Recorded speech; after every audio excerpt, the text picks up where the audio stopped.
Tin soldiers for all you Marines out there. Oh, wow. I think us Army guys made the aluminum soldiers. Yeah, all right. Clarinet. Come on, move out with the clarinets in here real quick. Or move it along. Just move that. And now we have a clarinet trio. That means there's 3 of them. Sometimes there's 4, but one had a softball game. Ah, yeah. All right. So we do what we can. So we have bass clarinet, which is that big thing, and then we have soprano clarinets. Right, Sam? Yes. Yes. Sam's usually a person of few words. How's this going? Never mind this speed. What's that speed? Okay. How's that? What? Speed?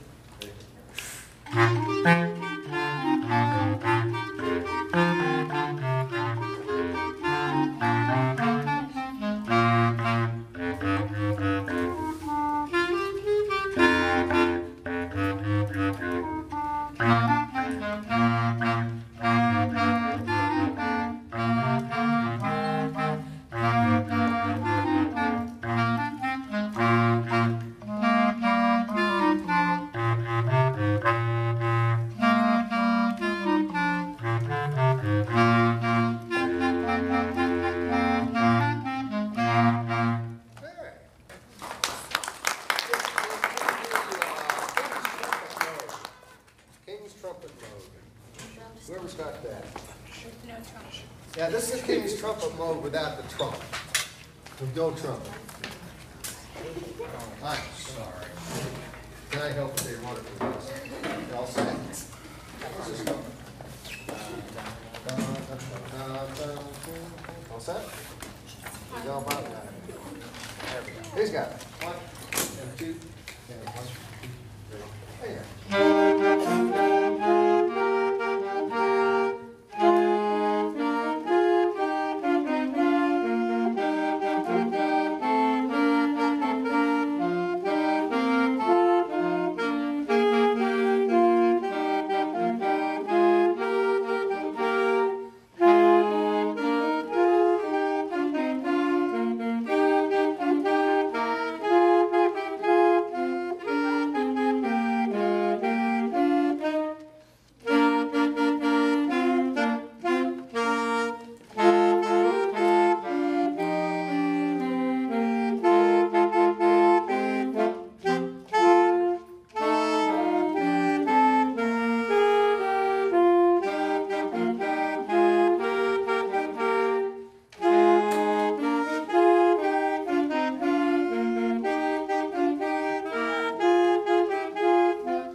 You're doing fine.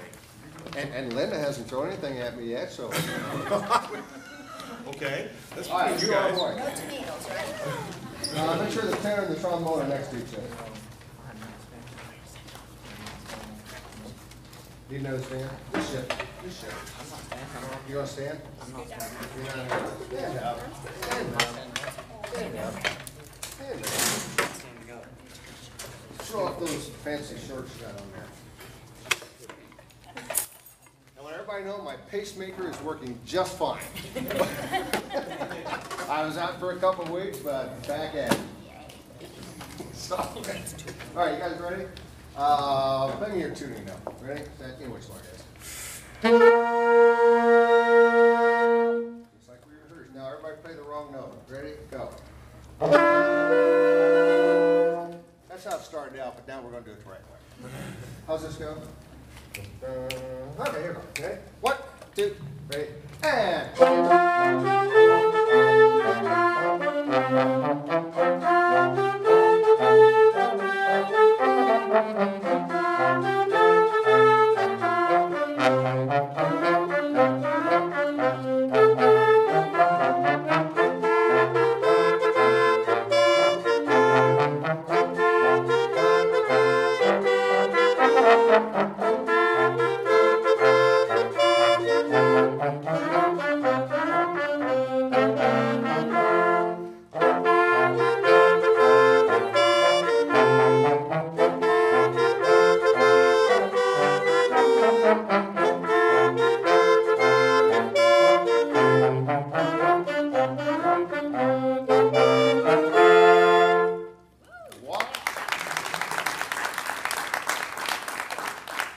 Well, it's been another fun year. Everybody's had their ups and downs. We've had ours with snow days. And the doctor says, come on, we'll do a little stuff with you. But working with these kids is a ball and a great time. How many 8th graders do I have here in one lose? Yeah, that's about 42 minutes. You always hate to see them go, but hopefully they'll keep playing. I appreciate you guys letting me work with kids. And there's one thing I can tell your kids is, don't forget to practice. Okay. All right. Wait, you guys gonna play another one? Yeah. Oh. Okay. We have like We will end with. we have 2 more. No, this is it. This is it. No, This is it. One more. This This is is our They're always performers. They always push the limit, don't they? They do. I mean, you think they're all trombone players like me.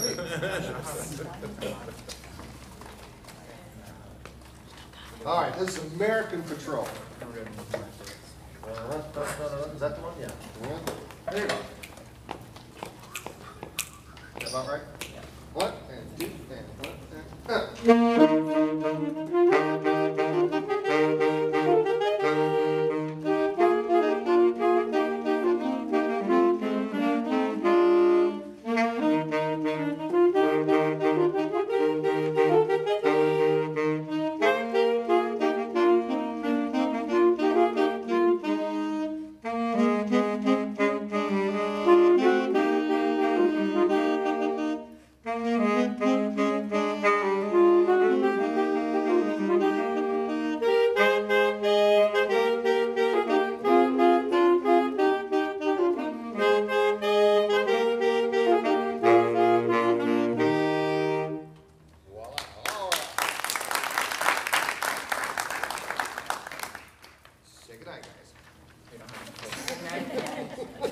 No, are we gonna get an introduction, or did I miss that part? sure.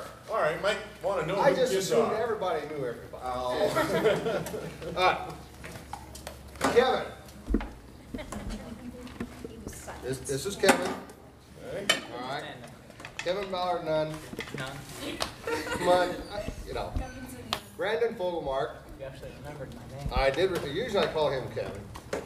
This is my good guy Antonio. I renamed him from Anthony, but Anthony Franks with an N, right? See, it's without the N. Anthony Franks. But that's how it is on my list at school, which I showed you. Right. This is Hannah, And what? right? Without the trumpet. And she's got freckles. I always say we want to connect the dots on the freckles. You know, maybe next year. Chris Hudson, She's leaving next. trombone. Riley Smith, clarinet. Lexi George, bass clarinet. We lost what's her name, right? Yes. Alicia. I did it again. You got Alicia's, Alessa's, and Alexia's. So it's just flute player. Okay. You know, you get to be a certain age, you forget things, like the way to get home. Anyway, thanks everybody. Appreciate you letting us play. Thank you. Thank you.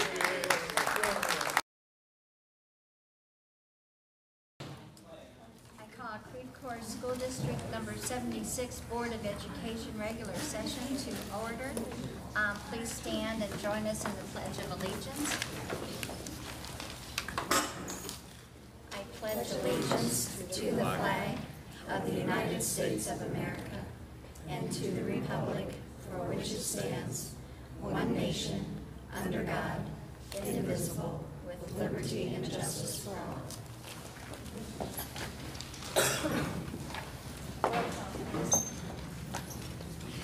Linda Bailey. Here. Pam Greiner. Here. Brenda Cagle. Here. Mrs. Reagan is absent. Julie Troop. Here. Rebecca Kern here. Judy Strong. Present. We were awesomely pleased to enjoy our band. So we're going to jump up to the video at this time. Oh, well, we kind of watched, or we kind of had that a little bit before the band. Okay. Yeah. So we're okay on that. Yeah, it's a little long to go through the whole thing Right. now. So. Well, thank you for lining that up for us. The board, I know, is more than excited to see the students participate. We then will go to Principals E1. All right, good evening, everyone. And as a sort of end-of-the-year reflection activity, I asked my grade level team teachers at Parkview to come up with all the different things that they thought were terrific about this past school year. I know as I go back on my notes from, I look back what was happening last August, it's like, wow, I can't believe how long that's been. It seems like much longer than that. So I asked them to compile just some ideas for me about things that they were really happy with throughout the year that they thought were very terrific. So I thought I'd share them with you here. These come from the teachers, not from me, although I would add Mr. Wannick and our band. They do a great job. We're very lucky to have him and on board with us at Parkview. But from the feedback I got from teachers, one of the big things was Operation ISAT and just how successful this program was, mainly because it was just very positive. We had the different grade levels, 5th grade interacting with 7th grade, helped add a strong sense of school spirit and positive participation from everyone. And the kickoff ceremony where we brought in all the military guys and the servicemen, that was particularly moving. It was nice that we had that public exposure that we did where we were in the Journal Star. Teaching, learning, and collaborating with other Parkview teachers. They listed that as one. New teachers, they've done a great job of acclimating themselves to Parkview. They're a positive addition to Parkview, and personally I'm just happy that they're going to be back, and I look forward to them continuing to grow and learn and get even better. Our PACE volunteers are awesome. We've got a very small group of PACE volunteers, but they do tons for the school. They're always very eager to help out, and we're very appreciative that we have them. This is from the teachers, mind you. Our new superintendent is fantastic. We really like the themes of student-focused, results-driven, and the past is, the future can be, and we're excited for next year. The play. That was our teachers? Yes. Really? Believe it or not, yes, that came from Parkview teachers. Wow. Whenever I've asked them anything, it's like crickets. I didn't make this stuff up, or I would have had like Mr. Jokish's wonderful line. So. Well, I'm very, very flattered. Very flattered. Thank you. The play. If you went to the play on the day the music died, I don't know of any other junior high that can put together the performance that Mr. Kleesner and Miss Thatcher choreographs it, and just all that they do with that. It was outstanding. It is. It is. That was. I mean, it's a great performance. Sometimes when you have those types of things, you kind of go to them and you clap and say, yeah, that was really nice. This was really awesome. They did a really great job. Our AYP recognition, it was awesome being recognized for our successes. The Math Counts team scored in the top 3rd at competition and one individual placed in the top 5. He was actually here playing in the band. I know in the 7th and 8th grade team meeting, we just kind of went through a lot of the kids at Parkview that have made drastic improvement, where they were maybe struggling at the beginning of the year or maybe back when they were in 5th grade, and just they've improved so much, and just based on their map data and just their interactions with others, we're just very happy about some of the progresses that students have made. The increase in co-teaching and reading and math, this is for the cross-categorical students. We're able to combine those classes with regular education. more, and that's just been very beneficial for everyone involved. Scholastic Bowl team finished second in regionals, and a lot of times the teachers were staying after school. I did that a few times to practice against them. I know the math questions and the geography questions, I was not good.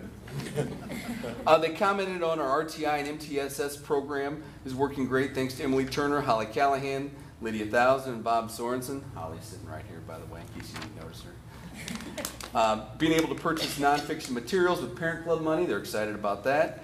And excited for the summer programs, which brings me to the second page that I gave you there that talks about, this is a letter that we wrote to the United Way about possible funding. And the way that this originated was our counselor, Sylvia Murphy, she's very passionate about keeping kids involved and engaged. She's been particularly worried about, she has these kids that she works with regularly, and they struggle in certain ways.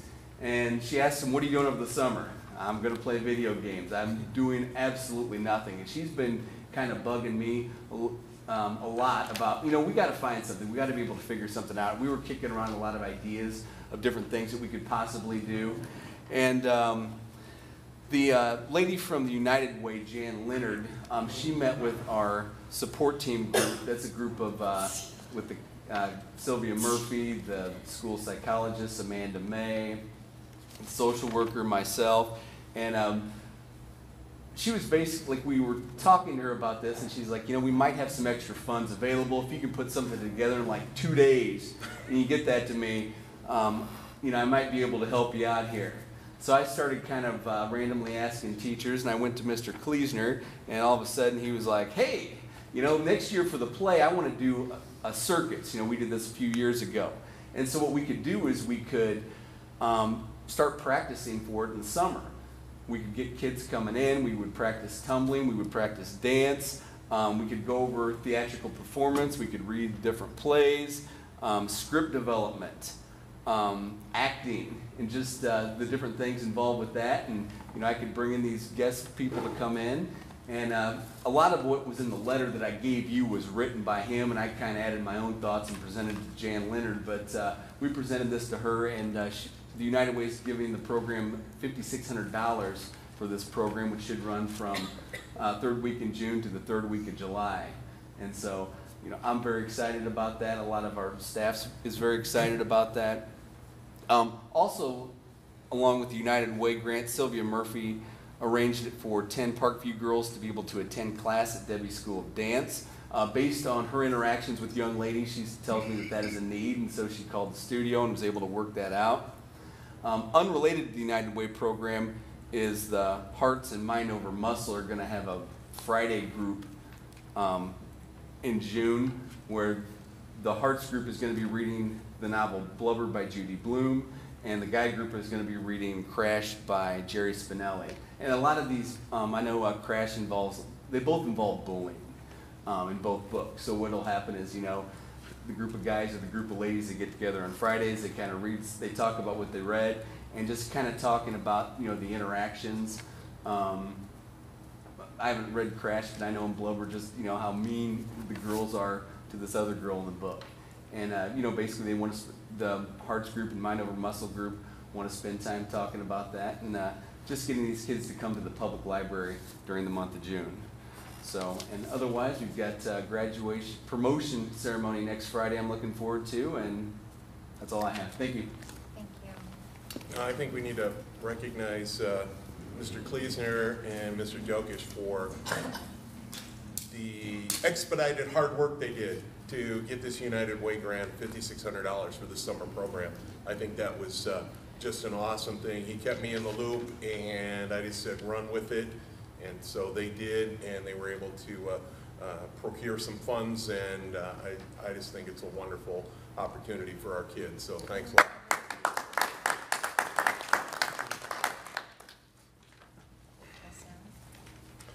Yes, LaSalle Elementary School, Ms. McCardle's not feeling well today. April was Autism Awareness Month, and this theories class taught all of our students here lessons about autism through class-made videos. And actually, today was Autism Awareness Tattoo Day, So they came around and gave everybody, all the kids in the school and staff, tattoos. Mine's kind of wore off because I just sweat so much, it just slides right off of me. But it was really neat to see her class interacting with all of the students in the whole building today. So that was very cool. LaSalle celebrated spring on the 17th, and they had a good time. Many parents volunteered to assist with snacks and games with the room parties. So that was a little celebration there. Miss Van Wee returned on April 28th after taking some time off to have twin babies, Esther and Amelia. So a couple of cuties, all babies are cute. So you just, when you've got twins, you got double cute, and I'm just glad it was her, not me. I don't know about twins and going through all of that. The Illinois Principals Association had a student recognition breakfast that was held in Washington on May 5th, and LaSalle honored Jason Kelch and Kaylee Page as the students who best represented our mottos in PBIS: be respectful, be responsible, and be safe. So they were congratulated and honored at this breakfast with all of the principals at the Principals Association. So let's see. Oh, fourth graders. Fourth graders will be visiting Parkview on June 2nd. They will have a tour and lunch at their upcoming new school. And it says here, students are very excited, but a little nervous. And I imagine it's the other way around with the parents. The parents are very nervous and a little excited. So I can imagine, when both of my sons crossed over to middle schoolish, it was something that was a little nerve-wracking there. Market Day has raised $1,112 this year, so we owe a big thank you to Angela Johnson for being the chairperson of this fundraiser. And overall, we had a great year at LaSalle, and Ms. McCarl is sure there will be many more to come. And the only thing that I would like to add to her report about LaSalle is the fact that Mr. McCormick, our new principal for LaSalle School, visited school on Monday and met with some of the staff and teachers. I think most everybody, I don't know if we caught them all, but most everyone, and got a chance to meet Mr. McCormick before summer got started, so I was glad of that. And he also went over and spent some time over at Parkview as well, and talked with Mr. Jokish and met some people there. So we're real excited about his coming into our district, and we'll see that, and he's excited as well. So it was a good day to see him here. So I think that was it for LaSalle Elementary School. Thank you. Moving on to E2 then. Okay. I'm going to pass it back to you. All right. As I have passed out to everyone, this is the color glossy flyer that we've got. Some of you may have seen or received a 4-pager that came in the mail from the village. It was kind of folded over. Yes. This is a part of that, the 4-page that you received, but this is geared toward and focused on the school itself, and it's the walking and biking safety tips. So our part of the grant, and that goes with my meeting with the mayor here, our part of the grant is to make sure that we're putting this out towards our students and making sure that our family is being engaged, and we're reaching out to them so that they have this information. And we'll be sending it out one time before the end of the school year. We're going to include it in our registration packets that go home. It'll be there for registration day and be another handout, and then we will hit them again at the beginning of the school year in case we missed anybody up to that point, and new registries registered students, newly registered students, so that we're reaching and blanketing the community as best we can to get them. If you haven't noticed, the sidewalks are well under construction, and our part of the construction I'll talk about a little bit later because it kind of goes with some of the other things that that I have to talk about a little bit later on down the road. So the mayor and I talked about this program and trying to develop a blue ribbon committee, a blue ribbon panel, blue ribbon focus group. The village wants to progress and they want to move forward. And we all know that the school district is an integral part of that. So I reached out to the mayor and said, look, all right, how can we do some things? What can we do to partner with the village, with the businesses that we have here in Creve Coeur? Who can we all pull together? There isn't really a chamber of commerce anymore, or businessmen's association, or anything like that. But obviously, we know, people who are the business owners here in town. So the mayor and I kind of kicked around a few ideas about how to go about getting people all in one location to start talking about Creve Coeur and how we're going to advance and progress. Okay, the levy district, as far as I see, is kind of filled up. So it's got to come somewhere. Why can't it come up here? Right? So if we are an integral part of this community, it seems to me that we should be, right there in the front, trying to encourage those businesses. Because if they know that we have good schools and a good school district, then not only will the businesses come, but also what comes later is your housing and development and an increase in your student population, your student base, to build that up again. So this is something that I believe is very, very important for not only the school district, but also the village. And in my conversation and meeting with the mayor, he was very grateful for me reaching out and looking into this. You've had connections with the village before, so it's nothing new, but maybe taking a different approach and fresh eyes. And so we're going to see what moves forward, and then once we have some kind of structure and everything, then that's when the Board of Education will become very important in those conversations. So once we have an idea of where this is going, how we're going to get there, then it's going to be bringing everybody together to have those conversations. So working on that. Potential partnership with the village for blacktop. I don't know if blacktop's the right word or not, but it's what I know from my layman's terms.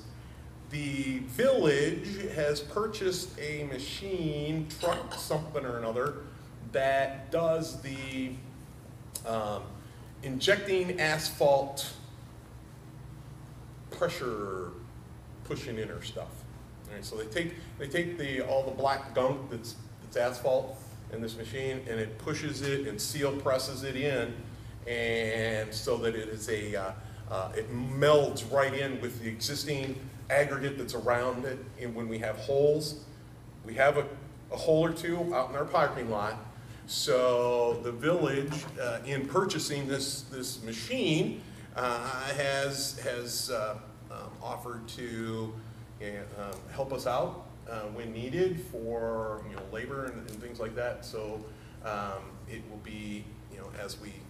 as we move forward, we will be talking more with the village about, cost of materials and things like that to patch these holes that are in our parking lot. So, and that's the blacktop, not the holes that are out in the millings out there in the back part. If you drove in back there, you can see that we've already started putting down some more millings as well, trying to get, now that, well, hopefully there's no big storm tonight, but I was hoping to get past the rain and get past the rain so that we didn't have all the washouts and everything.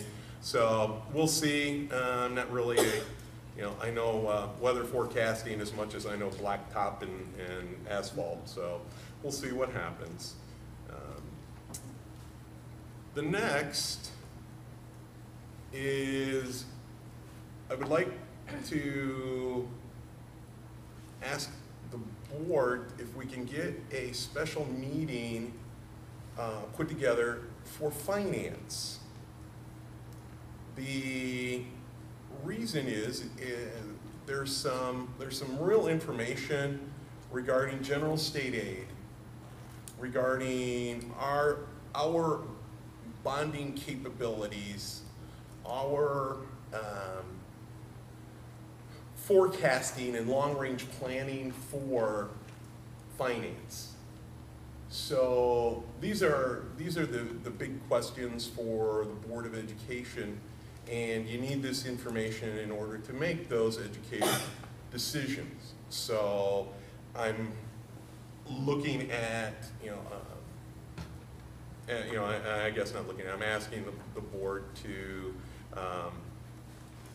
look at some dates in June that we can put together a special meeting, because I really think it deserves that kind of treatment. It's not just something that we can do within another meeting, okay? Now, it could be during a committee of the whole meeting and, taking that time and devoting it to that. I just need time to devote to that topic, because I want everybody to have a good understanding of, projected loss of state aid, how that's going to affect our budgeting. So I'm hoping that we can get something like that together. If not, during our committee of the whole, I was looking at June 12th as a potential date for that. That's kind of that middle week between the two board meetings. So. Ms. Rogers, she just went out to get the schedule. So okay, great. June, what time? June I said 12th? June 12th, but that was just a day that I picked out. It doesn't mean anything. Well, we have negotiations at 3 o'clock. Yes, Oh, is it? Oh my gosh, how come that wasn't on my calendar? at 3 p.m. Oh, well, I guess we won't. Let's take off June 12th. We'll scratch that. So, okay. There's also negotiations. That's the one I was thinking of. I forgot the 12th date. Okay. Yeah, that's the extra one if we need it. Right, and that's the one I was thinking. How about June 24th, Okay. it's a Tuesday. Well, the week of June 9th is the in-between week. So other than the 3 p.m. Staff negotiations, perhaps there's another day that everybody could come that week. Yeah, from the 9th through the 13th, minus the 12th. Of course, we could always meet in the evening. No, we'll be long. Yeah, that's probably going to be a long day. I wouldn't. Yeah. Yeah. 10th is good for me, that's a Tuesday. 10th is a Tuesday. What time are you 10? thinking? What's that? What time are you thinking? Just our regular 6 o'clock meeting time. Yeah. Because if we just devote some time to this one topic, we can just talk and discuss. There isn't anything that would be that I'm thinking is going to be a closed session kind of thing. It is all public discussion about our finances. So June 10th is what June we're 10th. looking at. Yes. And you don't show anything on Yeah, that, I is that can right? do- That's Shane's copy. I Okay. keep forgetting to give it to you. Thank you. Yeah, June 10th's fine. June 10. June 10. Hearing any other dates? I can do 10. That's fine with me. That's a Tuesday. All right. 6 p.m. June 10. 6 p.m. Outstanding.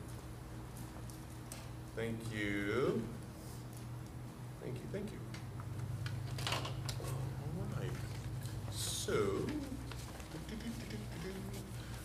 Oh, Ms. Bailey, there you go. You want?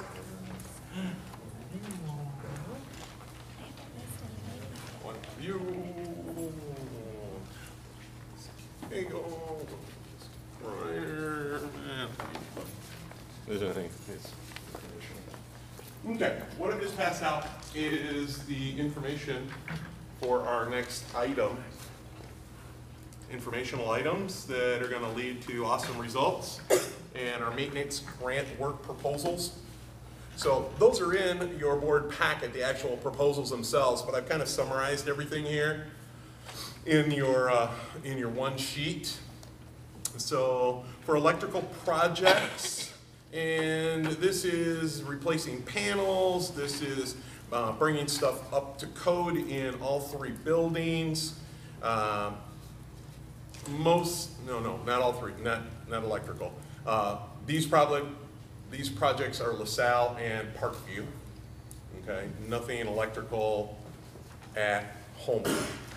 So this is the panels. This is replacing, the older work that we have there, older services that we have there, and like I said, bringing things up to code. Demolition of the electrical panels, install, cut some existing blocks, replace them, new fire alarm pull station, oh that's at Homewood, yeah. Electrical panel demolition over at Parkview, electrical permits if they're required. So it's basically all of the work that was in the contractor's, architect's plans, sorry, not the contractor, the architect's plans that we reviewed a little bit earlier.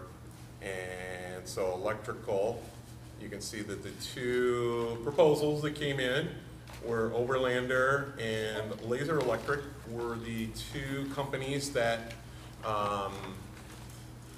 did make proposals. They sent me proposals.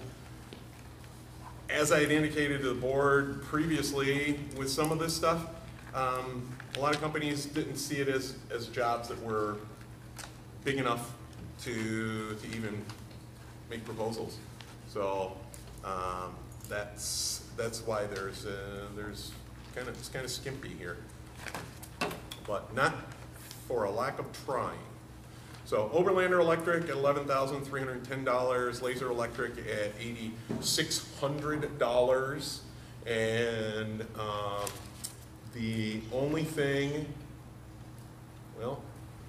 that I can think of is, for the differences between the bids being as they are, is probably just labor costs, because I'd imagine that their materials are about the same. So, Ms. Greiner, you have expert knowledge in in your family, right? They're both great companies. Okay. They're one that do a good job, I'm sure. Okay. Good to hear. So, looking at those. Plumbing project. Tazewell Plumbing was the only company that did supply a proposal.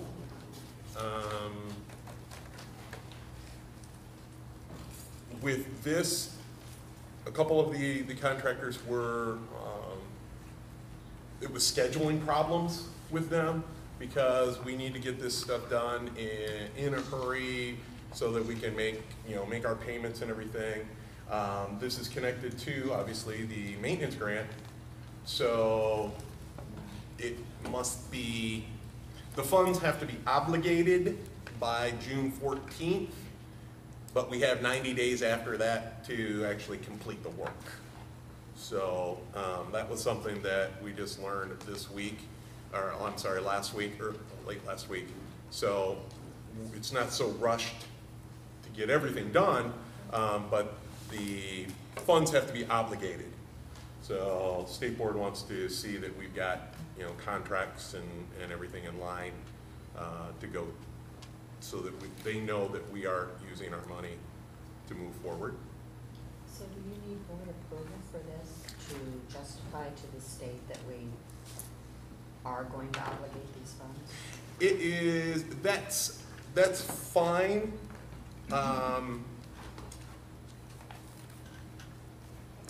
If we want it to be an actual, you know, resolution, action, and all of that kind of stuff, you know, then we'd have to put it on another agenda. I'm just looking for some, you know, approval, general approval from the Board of Education. We've got the board meeting minutes that will show that, the board is, you know, looking at the proposal or accepting the proposal from Laser Electric. Does it have to be, you know, a full-on motion and all of that? I don't think so, but we certainly can, because the grant money's already been obligated, and you've already made those votes on, you know, spending all of that money that you received from the State Board of Education, and it's the intent. You received it, you got to spend it, so you're spending it. When was that approval done? When you accepted the grant, submitted and accepted the grant, so that would have been April 2012. So if we want to make doubly positively sure, we could go back and look at the meeting minutes, and if not, we can just put it right on.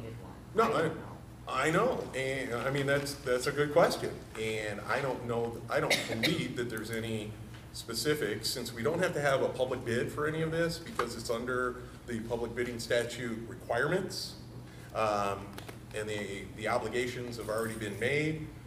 We can go back and make sure that those are done, and I can make this into action items, no problem. So it's board preference, whatever you would like to do. But some of them, we only have one bid for, Right. some of them anyway. So, you know, with those, I suppose you either accept or reject, and then I'm not sure what we will do if we reject. Like, I'll go calling around again, open the phone book some more. Does that pretty much cover everything then on the 10-year life safety study, or no? Yes, ma'am. Yes. Yes, ma'am. Very good. There are items that are not in here because we're doing stuff ourselves, yes, so there are other things there. But we are covering the entire gamut to finish that thing off, get the maintenance grant done, you know, get that work completed and pushed through to the state board so that we're sitting in as good a shape as possible for them. So it was a $50,000 grant, matching grant. So are we going to spend it all? I mean, Yes. can't total because I don't know what you've done yes, previously. well and that's the thing, Sure. is that previous work, you know, all of the labor costs that we've paid out ourselves, those things are all a total, and I haven't had Shelley run the numbers in a couple months, but yeah, we're going to be real close, and we'll probably go over our share and spend all of the state's money, and probably over our share a little bit, over the $50,000. But you were obligated for, I believe it was $98,000 in the maintenance grant, because it was $148,000 on the whole thing. So, yeah, it'll be real close. But not. You know, I'm trying to hold a tight line on all of that. Asbestos abatement, we went with M&O Environmental, and I didn't look at anybody else, because those are the guys that you've done work with for, I don't know, like, I would say back in the 80s. You know, back in, I believe it was 1982 was one of the earliest documents I actually reviewed. So you've been with M&O for a long time. I didn't see there was any need to go any further. If you would like me to investigate other environmental companies, I would be glad to do that. Now, I thought the $5,200 was a reasonable amount. That's for the stairs over at Parkview, the stairwell in the back of the building down by the elevator, that one going, some of the stair, what do you call that? The strip, the kick plate, what did they call that? Stair treads. Yeah, the stair treads right there that kind of cover up the tiles. Those are broken. The tiles into the steps are broken, so they need, they have to be replaced. And then this also includes the bathroom over here. The boys' bathroom also has the asbestos tile, and that was something that was missed by our architect, because that wasn't a part of the proposals or on our sheet. So I made sure that M&O was covering that as well. So, anything with asbestos? Okay. I've got a question, kind of. Okay. How are we going to get the schools cleaned with all this going on, and now Parkview's having this opportunity for the children? Mm-hmm. How are we going to get the schools cleaned? Does that present a problem, or? I hope not. I mean, the custodial staff's going to it's either going to be when they're doing summer cleaning or when kids are here. So I figured the custodians could work around that situation, and it's really not, I mean, they're not going to be doing all of it at once, and the only thing that's going to be, have to be contained is the asbestos over there in the stairwell. We'll just have everybody assign their work on them. I was thinking Back more then. here at LaSalle, the bathroom's right in the middle of the school. Yeah, I know, but that's when you got rooms to take care of. We'll just have to adjust so that there's plenty to do, even no matter where things are going on. So it'll be good. With that question comes the idea of the custodial meeting for summer assignment and scheduling vacations and all of that. If you've received any kind of phone calls or any kind of contact from some of the staff, that meeting is going to take place. It's going to take place before the end of May. And in the contract language says that we will meet during the month of May. That's what we'll do. So, I'm talking all the time. All right, LaSalle driveway. This goes to the Millings and the village. If you have taken a look or driven around the circle drive where the buses go in and out here in front of LaSalle, you have, hopefully, you have seen the tremendous hole that we have in pothole in front of the driveway, the exit there. That's where the buses go out, and that's where they make their turn. So those wheels and everything are tearing up the asphalt as they make that turn around. And they're just heavy, they're buses. So it's breaking down that asphalt. And with all of the work that the village was doing, I saw it as an opportunity for us to take advantage of some of the village's timing.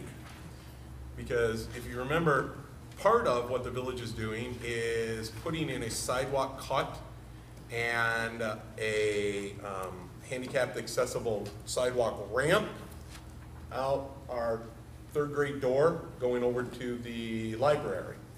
So they're cutting it out, putting in the correct type of ramp, and that's also where they're placing the new signs and strobe signs for the crosswalk.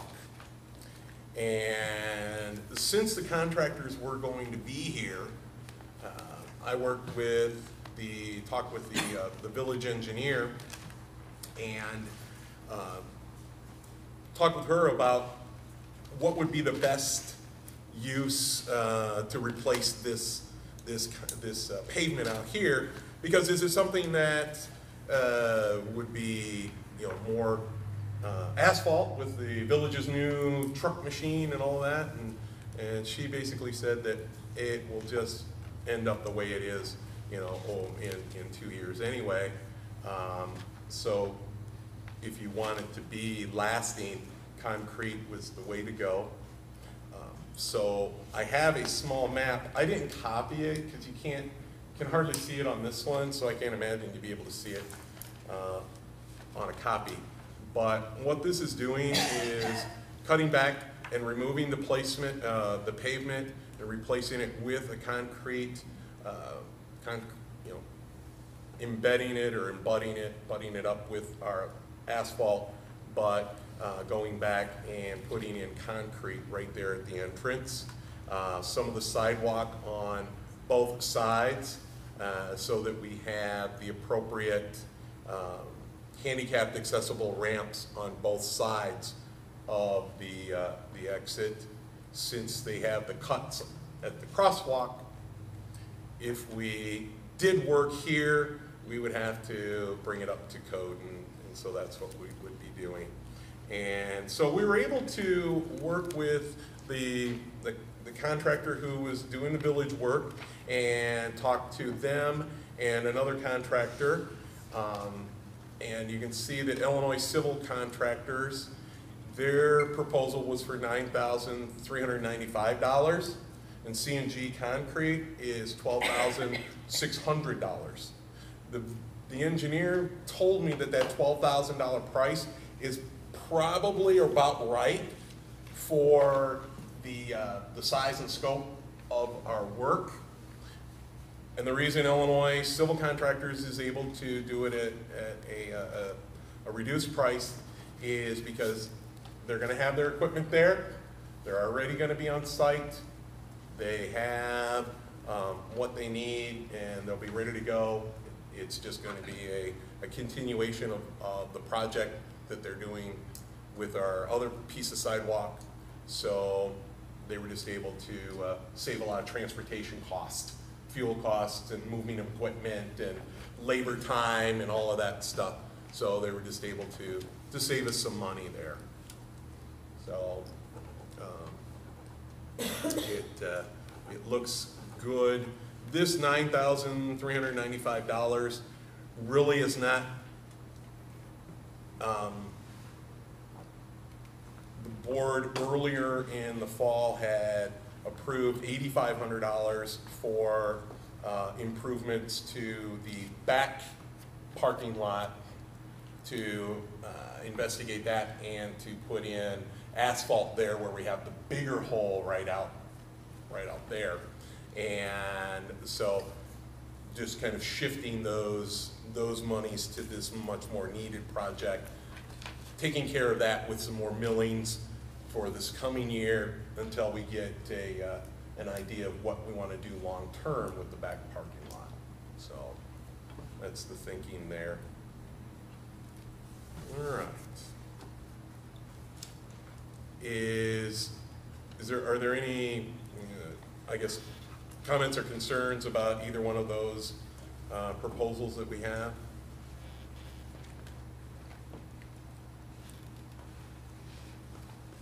Okay. Well, then, and I'll send that around. Oh, there we go. I think what I will do is I will put this together so that we have action items for the committee of the whole meeting, so that Board of Education can vote to approve these contracts specifically, on the ones that we have, more than one proposal. Seems like that would alleviate some of the anxiety that I'm having. So, talking about technology next. Wendelin Group, our Wendelin Consultants Group is our current contractor, and you can see for technology, 3 visits per week at 3 hours per visit, about 36 hours of on-site monthly support, and that all comes at a price of about $2,800 a month, or $33,600 per year. I engaged some conversations with another contractor, Facet Group, which is Facet Computing, which is out of Pekin, and in my conversations with them, their proposal consists of about 30 hours of on-site monthly support, used as needed, with unused time being accumulated and rolled into the next month. And their price of their monthly price was $2,850 per month, or $34,200 a year. With both of the technology companies, groups, they both indicated that they would not be using or employing the high school cooperative students again. As you know, that was kind of an issue this year. So the Wendelin Group indicated they didn't want to be involved in the high school cooperative program at all. The Facet Group said that it would use the students if the district was responsible for all aspects of the cooperative program itself. So that means we would have to employ that student and be the employer for the high school student. So that's something that's another separate conversation for the board at a later time if we want to investigate using the high school's cooperative program. Right? So, Would you consider getting a quote from ATS at all? ATS, and Advanced Technology they are, Services. I'm sorry? Advanced Technology Services, they're in Pioneer Park. Advanced I'm not sure if they do any schools, but they do 24/7 support. Technology Services. Is it Peoria, is that right? Yeah, it's on Pioneer Park. Okay. No, I didn't go any farther than those two, just because I was running out of time during the summer, I'm sorry, the Christmas break, bringing people in to look at everything. But I have no problem going forward and investigating. If you wanted another one to check in with, I don't have any problem with that if that's what the board would like. I'm comfortable with that and bringing that back. I will say that Mr. Wendelin's contract for this year does expire at the end of June. So other than that, we don't really have any restrictions. So I will. Are there any others? Because I knew of Facet because they've done some personal work on my home computers, and that was it. So if there's anyone else, just forward to me any kind of names, and we can look into that. did we do this just to compare prices? Mhm. Basically, Yeah, just because it was a time to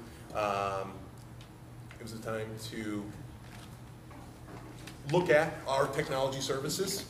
I believe that it was a good time to look at some of the things that our technology needs to be and moving forward.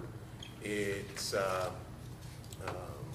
issues of just whether or not we want to maintain or if we want to move forward. And With both of them coming in real close to the same accommodations and requirements even on the students, probably a third one to just see where they're lining up would be a good idea. sure, Mrs. okay. Greiner. Got no problem with And that at all. hopefully they could maybe get that information back to us before our committee of the whole, so that as we're voting on the rest of them, perhaps we can address them also, if they're able to get it back. Good idea. We'll make the calls in the morning to have them schedule times to come out. Thank you. Sure. I found the technical observations very interesting. Well, Of Facet? and being able to roll over, I mean, look at how many days we were in school in December. That's true. You know, we could have rolled those hours that we didn't use into January or February. Good idea. You know, I mean, it might be worth a little extra money just to be able to roll over your Well, unused this was a hours. heads up to, Well, you Yeah. know, Bassett we is need a very to upgrade. reputable company as well. Yeah. Who's, I'm sorry? Bassett is a very reputable company as well as Wendland's Group, so. Right. Yeah, both of them are. Both of them are. I'm just, and I that don't know. that was just a little added. Mhm.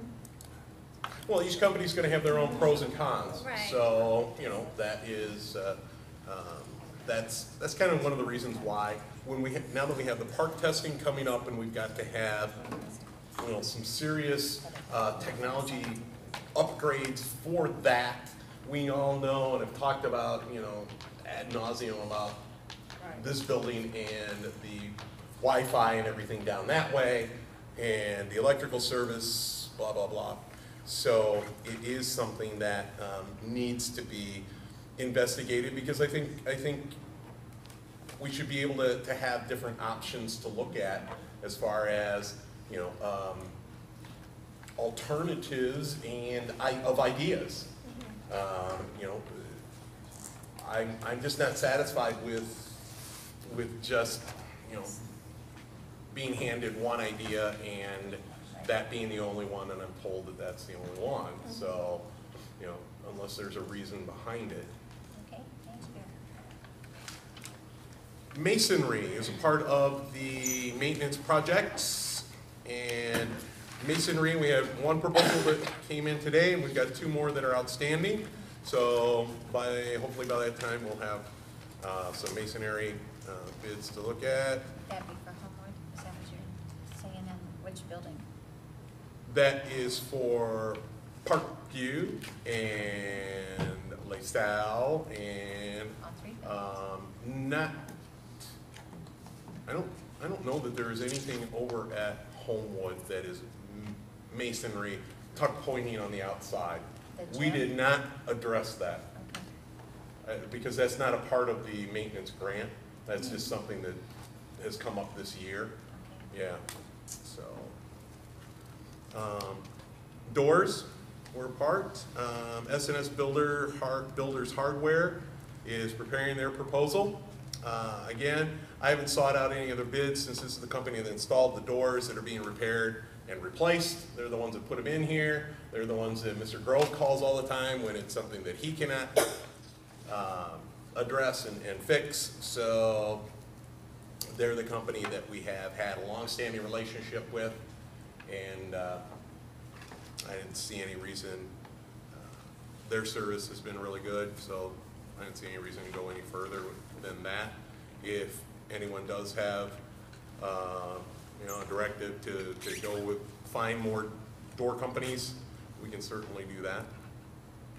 Then the final item is the alarm system parts, and Thompson Electric is Thompson Electric is preparing a proposal.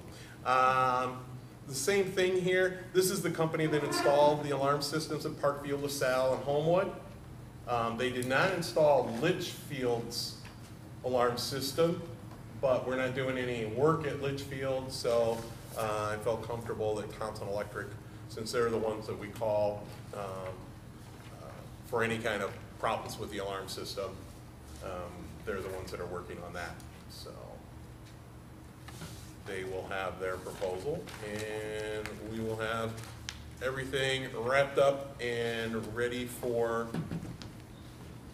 voting, some approvals on the maintenance grants at our committee of the whole meeting. I'm hoping.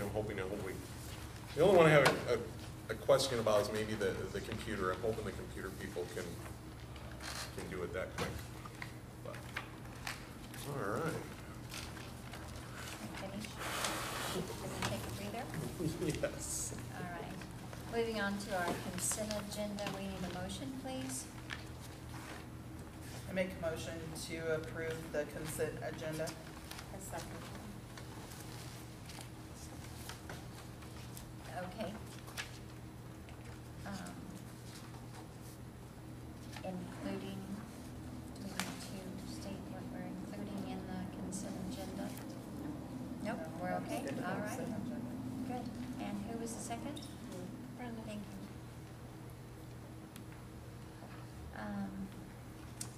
Comments, considerations? I just have a question on LaSalle's activity. Down at the bottom, it says that the PACE account was closed and then PACE submitted the new check. Why did they have to close our account? It's down in the footnotes of the activity report.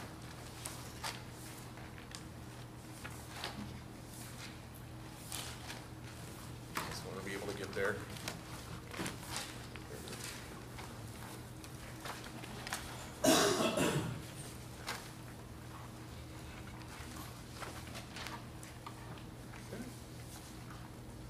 All right. PACE account closed. PACE has submitted closed. PACE submitted a new check. It will be reflected on the next statement. That is an asterisk. So what is it actually referring to? Check return, $185.50.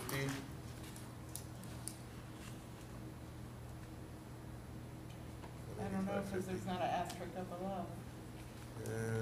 It's on 415, check return for $185.50. $85. Yeah, general fund.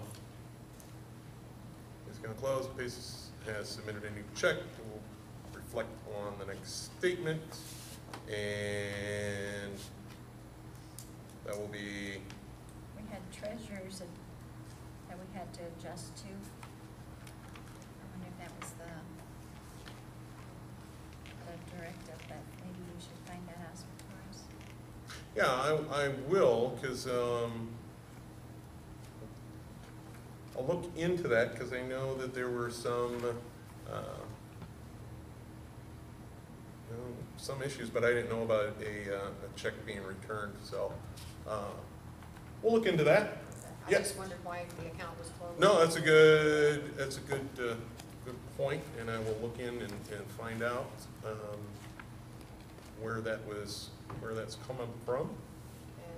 And Good. Parkview, I know it's going to Mr. Kleesner, so that kind of sums it up, but they bought hospital exam equipment. That's a little scary.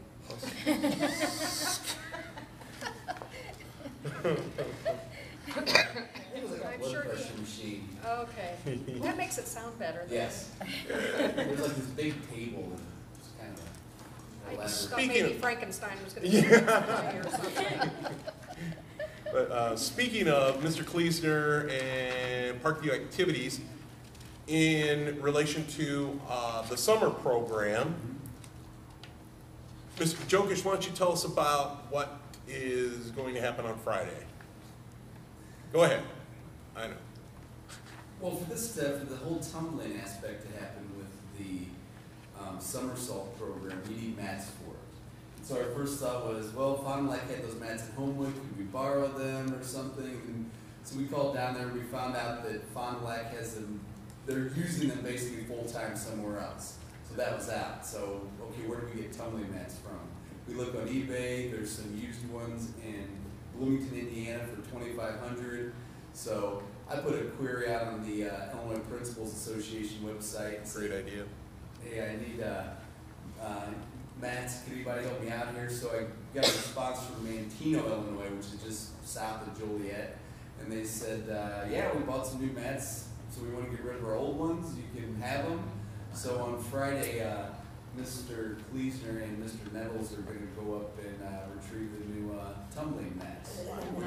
The purple one had the Mantino logo on them. We'll flip them over, Hey, who cares? They're free. spray paint them, whatever it Or we can takes. sell them on eBay for $2,500. Go. Anyway. Nice job with that. All right. But, yeah, I thought that was a great thinking outside the box to go out and to look for this, and especially Mr. Jokic thinking to put it out on the Illinois Principals Association website and just ask our colleagues. So they bought they're wrestling mats, aren't they?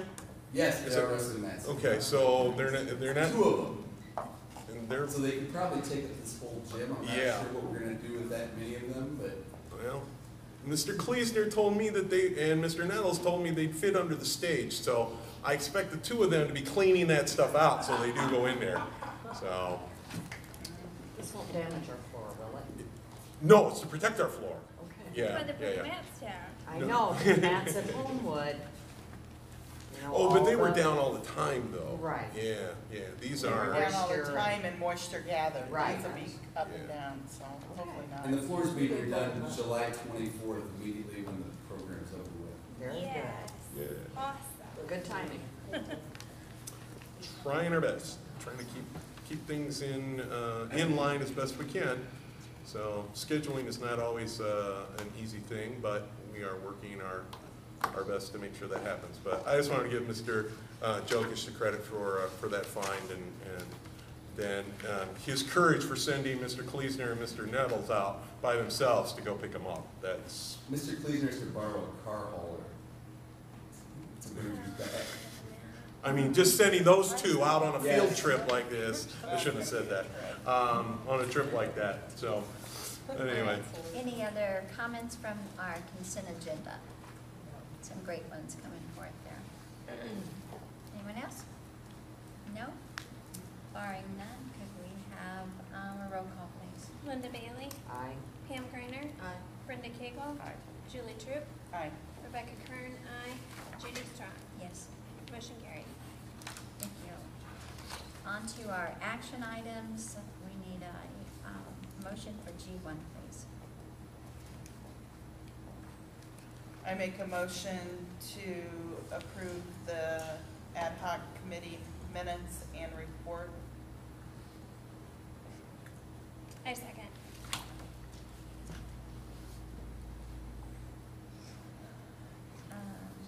Communications back from the board, please.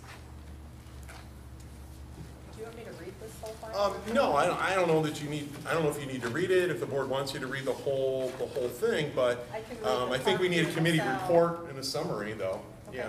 yeah. Is it okay? All right. We met with the LaSalle Parent Club, and we also met with the Parkview Parent Club. And LaSalle's Parent Club, well, actually Parkview's Parent Club, we met one time. And they had decided to spend their funds on books for the school. And that's what everyone agreed upon. And I think the teachers over at Parkview, from my understanding, are very excited with the funds that are going to be spent there.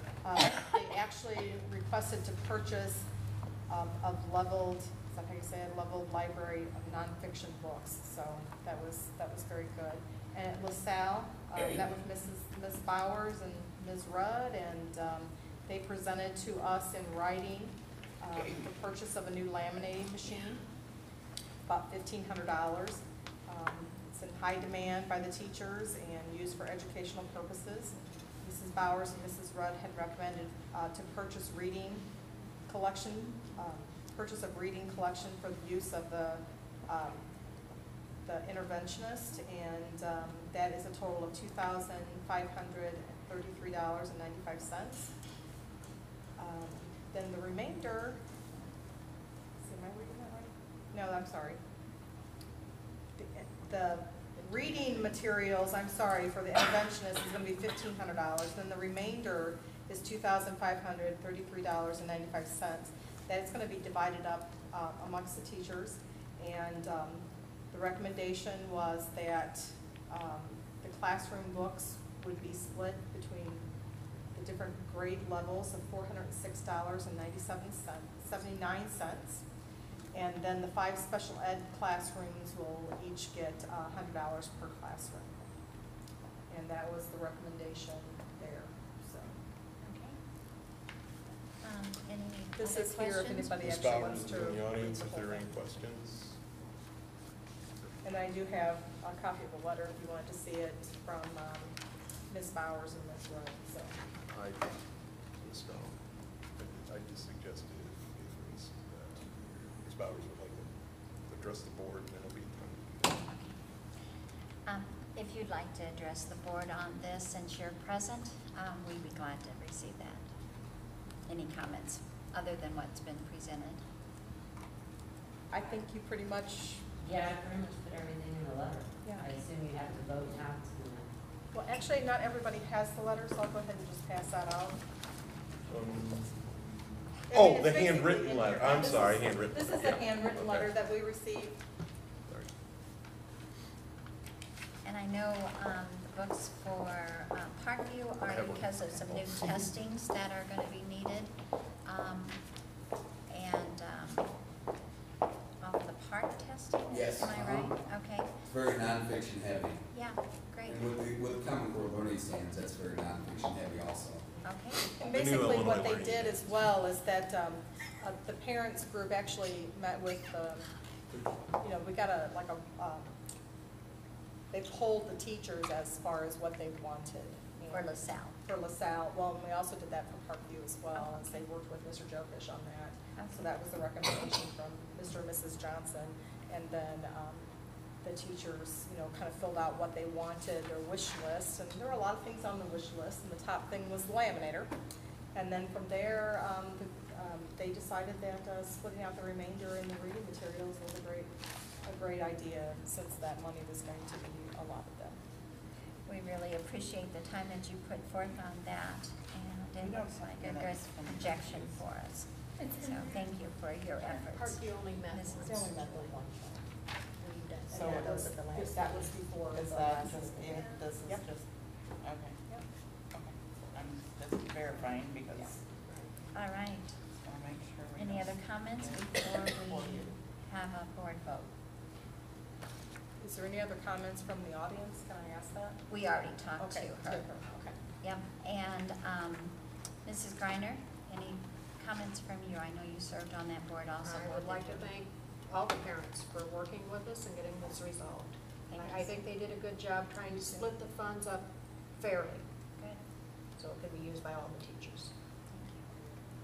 thank you. I believe that is a good summary of it also. Roll call, please. Linda Bailey, by approving this motion, this also includes the suggestion of how we purchase the funds, correct? Okay. Yes. Well, I mean, purchase the things with the funds. Okay. We This approve one, That the report funds. is telling us, I'm sorry, go ahead. I'm sorry. okay, this is Can't- going right along with the resolution. This is to accept the committee meeting minutes and the final report. So the first thing that the board needed to do was to accept the report. You have 30 days for consideration. The next regular meeting, you would vote to approve the expenditures. That's how that was the mechanism and the procedure for the resolution, in the resolution. Because if there was anything we didn't agree to, then it was moved from, Right, the board had the chance to look it over and ask questions, and if there were any, conflicts or disagreements, the board had a chance to look at that. So you accept the committee report tonight, and then at the June regular meeting, you'd approve the expenditures and direct the administration to make the purchases. Since we have other action items on our committee of the whole, would you want to bring it forth Can't- before the end of the school? I- no, it it has says to it be the 30 days. It has to be 30 days, okay. Aye. Good clarification, though. Mhm. Pam Griner, Aye. Brenda Cagle, Aye.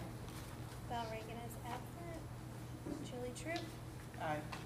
Rebecca Kern, aye. Judy Strong. Yes. Motion carried. Going on to motion G2, please. I make a motion to approve the IASB Chicago conference costs. Second.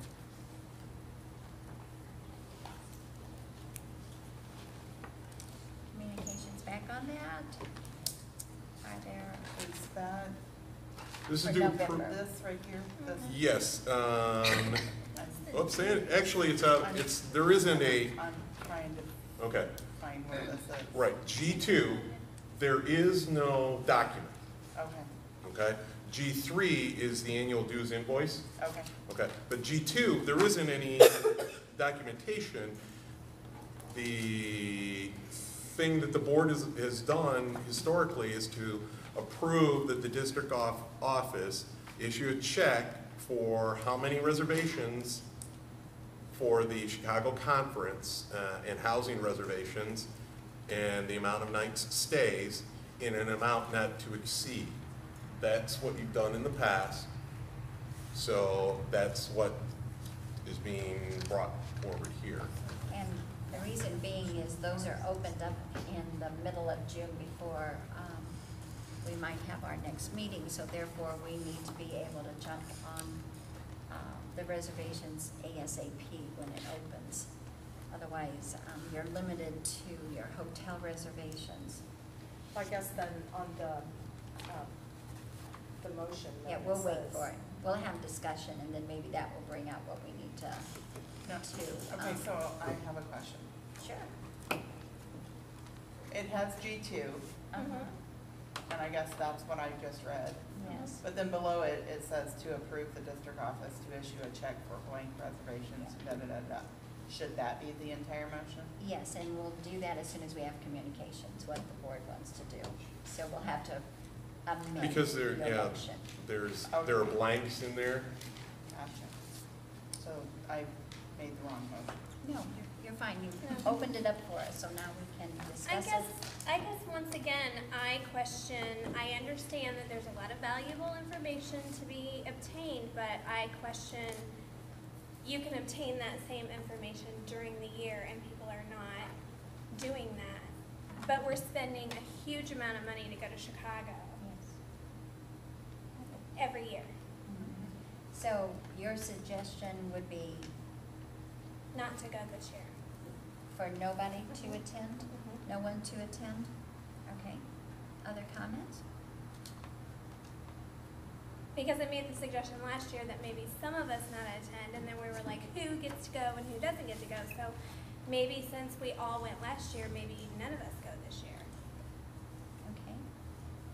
Didn't you find good classes there? I did, but I take good classes during the year too, and I get just as much good information during the year at The a dinners? much greater savings than going the to Chicago. dinners, yes. But if you Yes. do those individual ones around the state, Mhm. that's costly too. But I don't go any farther. I think the farthest one I've gone to is Eureka. And we can do a lot online Yes, also, yes. which we haven't taken advantage There's of. a lot of day trip, there's also Springfield day, and that you can make a day trip instead of as a overnight. So if you don't have reservations anywhere, you can attend a lot of classes. Some of those overnight are $200 to $300, where we know the cost of going up to Chicago also. So, those are considerations. I feel it's important to go. I think you get a lot of useful information, a lot of good networking. Support the IASB. It does that. That's my 2 cents. Which it also does. Going to dinners. Yeah. Pardon? What did you say, Mrs. Cagle? We didn't. I said, does this have to be decided tonight? Yes, because of the June expectation of getting reservations in if we don't have it approved. If we don't have, the housing opens up in the early to mid-June, the housing opportunities at that specific rate that the convention rate for the IASB that they negotiate with the different hotels. Some are Those better go than pretty, others. those go pretty quickly. Yeah. And so if you are wanting, you know, specific hotel or specific, you know, reservations or something like that, you really need to have your choices and be ready, you know, when it opens up to really jump right on it. That's the reason to have this approved tonight, because it is, you know, it's an expenditure. And Otherwise you're across town and you spend all your, Time and money got cabinet. an amount. Okay. Well, even some hotels have free breakfast, the continental breakfast, which some don't. And, shall we just have a consensus of who would like to attend this year? If you want to raise your hand, if you're wanting to attend. I think everybody should go. It's not that I don't want to attend, it's just we're looking at, we need to do a lot as far as technology, and we've got work that needs to be done to schools, and we could go a lot farther if we don't go to Chicago this year. How much is it to go? Ridiculous amount of money. It's, the expenditure is over 10.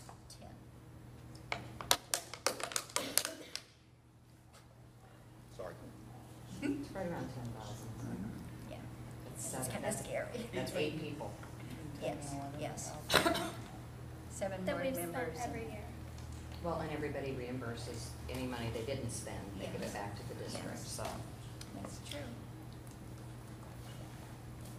I believe Shelley, when I asked her for the cost, the net after, you know, all the reimbursements and everything like that, everything that came in and out, hotels, and, you know, because we did get reimbursements for certain things, and certain things were paid by check, blah, blah, blah. The actual cost was, you know, close to $7,000 when it was finally all laid out. So, you know, you approve up to or not to exceed $10,000. That's the approval. But after everything is done, because we had some, the hotels were different than had been used in the past, and there was some other, you know, parking and things like that that were just kind of different procedures that kind of minimized or discounted, reduced the price. But historically, Shelley did say that it's about $10,000, or doesn't really go much, you know, above that in a given year. So that's why you approve up to $10,000, but this year it was right about $7,000.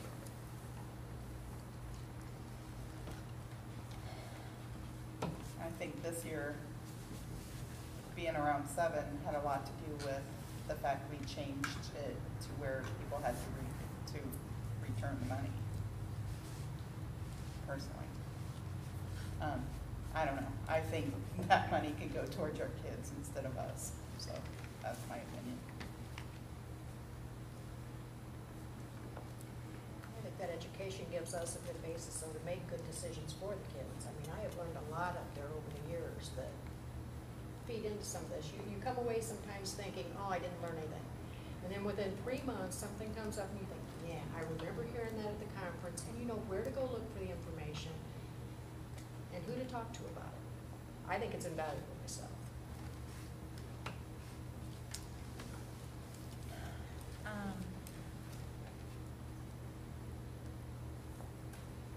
All right, so let's look at the further motion, and how many would like to go this year?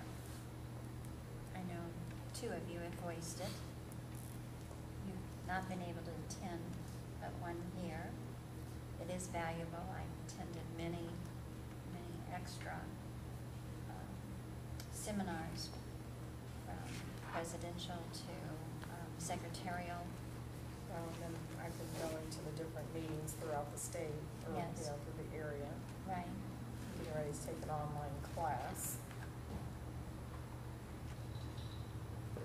I learned a lot while I was up there, but it's a lot of money, so I'm not sure. I'm Okay, not so, decided at this moment. okay. Well, what this is calling for is a decision on who would like a reservation. I have decided that I would not be making a reservation myself. I would think you have decided not to make a reservation. So if the two of you can respond, yes, I'd like a reservation for me, or not, we could have a motion and then have a vote. I've already said, I think it needs to go towards the kids instead of us, so I Okay, so you're would not not. wanting a reservation, No. okay?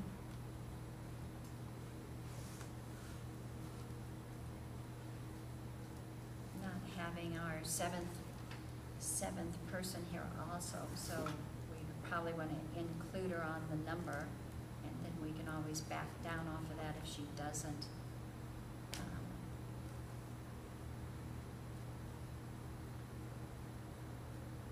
I would assume she would want to go, she always has in the past. So just make the motion to make 4 That's what- reservations, Well, Eight. four. and then, Maybe okay, 8. make it 8, and then we'll vote, and if we don't have 4 votes, it's not an issue.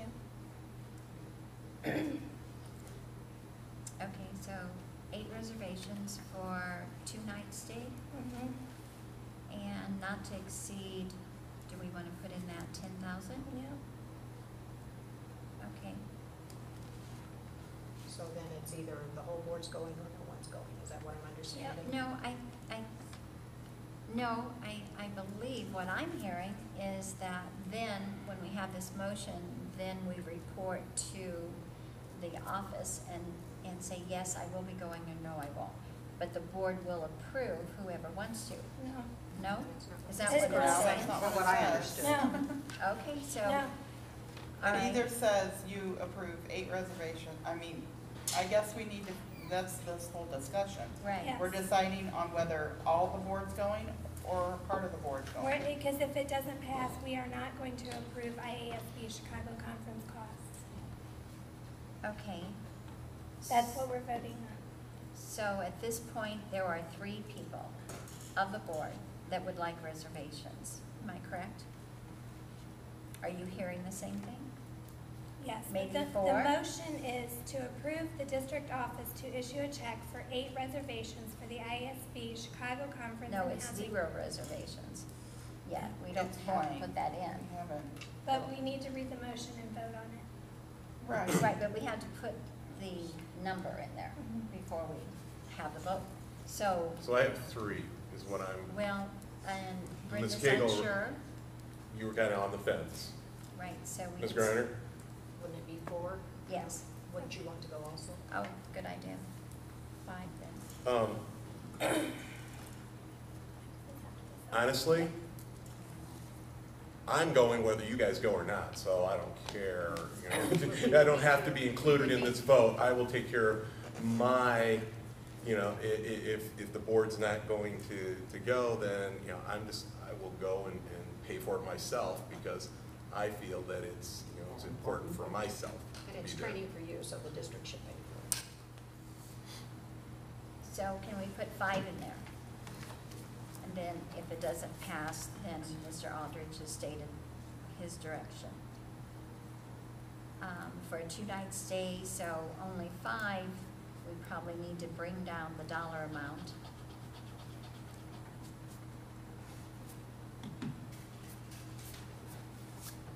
We could probably put that 7,500 in there, not to exceed 7,500.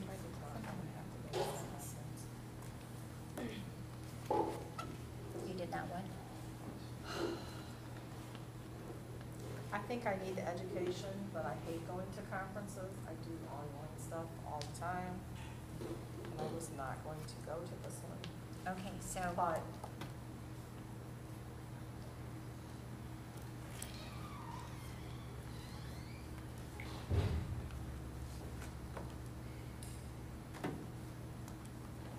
all we need is numbers in here and we'll vote. So 4 reservations and not to exceed, $5,000 for How much? For 4, 5,000. 5,000. It was 10 for 8, right? Yeah. Okay. Okay, is it 4 or 5? What did Mrs. Cagle decide? She I just don't said know. no. I'm We just not, put I something wasn't in gonna it. go. I think it's valuable. Of course it's valuable, Don't but really is it want needed to go every spend single the year? time. So maybe 4 could go and then maybe 3 could go next year, or, you know, vice versa, or some, you know what I mean? I think that's a discussion that we should actually Well, and have. that's one of the things that I had talked about to several other people that I knew from the conference, is that they don't send their whole board every year. Right. Well, and then the people that do go should, I know you can't necessarily require it, but it should be willing to come back here and educate the rest of the board on what they've learned. In the past, it was always on the agenda, the meeting after Chicago. Everyone that went to the conference reported to the entire board. And I still think it should be that way. It takes a little time, it takes 15 minutes maybe per person. You bring the extra handouts back and Mrs. Cagle had a point. I do online too, but I have gotten some of the best information in the question and answer session of those conferences. Things that I didn't think about, or they share what happened and what they did. This is true. Well, and had I known that this was gonna be a question this year, I would have probably went to more around the state, but I didn't wanna spend the money there and go to Chicago also. True. Okay, so 4 reservations. You've decided no on where, okay. And $5,000 not to exceed 5,000. And Mrs. Troop suggested that we maybe put some kind of clause in there for the board will send this year and then next year. Rotate it out or something, is that what you? Yeah. Well, Do you I want mean, something like I that don't in know, there? I almost think that, you know, I mean, I don't know if we have to have an official direction for that, it's almost should be common sense, but, you know, and just implied, but then again, you know, do we have to specifically put in here too, that the board members have to come back with a report? I mean, or will it get done, or will it not get done, I don't know, I mean, I think that's just. I a just feel like directive. it should be expected. Yeah. If we're gonna pay that kind of money, then it should be expected. Just make sure it's on the December agenda. Mhm. That's right. It wouldn't have to be part of the motion, but perhaps we want to put in the part that the board has decided to rotate members. But have we decided that? That's what It we're was doing a right here. suggestion. That's what we're doing right here. And by next May, you'll probably have a different board, Yes, so. elections begin in December. So with that comment, you're saying that clause should go in? It's up to them. It's Up up to to that them, board. because it's a new board, is what It's a you're new saying? board. Okay. Okay, so no clause. Is everybody That's just on my that page? opinion. I know, I'm trying to Okay. pull. We have other things to do, so just trying to get a closure on this motion. Are we ready with what we wrote down then, to vote on? Okay, you've still got a motion on the floor that needs to be rescinded. Yes, Correct. we need one rescinded and one I amended. rescind the motion to approve the IASB Chicago Conference cost motion. Second. My second. Do we need to vote on that? Or rescind it? No, okay. Thank you for helping on that. Mr. Aldrich, Aye. do you need to vote? All those in favor? Aye. Aye. All those opposed? For the rescinding the previous motion? Thank you for that clarity. Now we'll take the motion, please. I'll make the motion to approve the district office to issue a check for 4 reservations for the IASB Chicago Conference and housing reservations for a 2-night stay in the amount not to exceed $5,000. Second? Second. Roll call. Linda Bailey, Aye. Pam Griner, Aye. Brenda Cagle, Aye. Val Reagan is absent, Julie Troop, Aye. Rebecca Kern, no, Judy Strong, Yes. motion carried. Thank you. Moving on to G3, motion please. I'll make the motion to approve the IASB payment of annual dues in the amount of $3,095. Thank you. Mrs. Griner seconded that. Any comments or directives for the board to discuss? It's pretty much norm, right? Yep. Okay. It does tell us the daily attendance, which is nice to know. That was 2011, 2012. Oh, okay, But that's what they base our fee on, is attendance, so that's Right. why it's there. okay.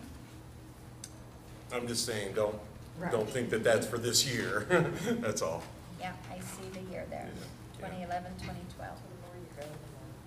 Yeah, the more students, the more it goes up.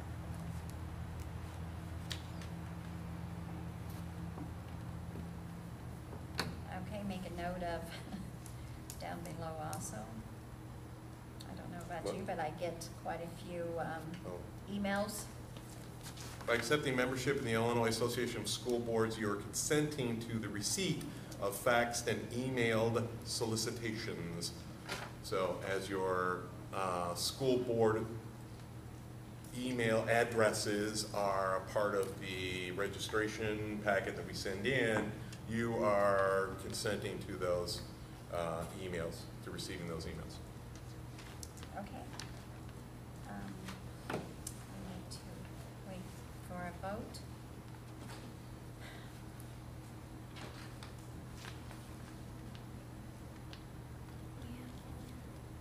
I know, but I'm not sure we can vote if there's somebody present.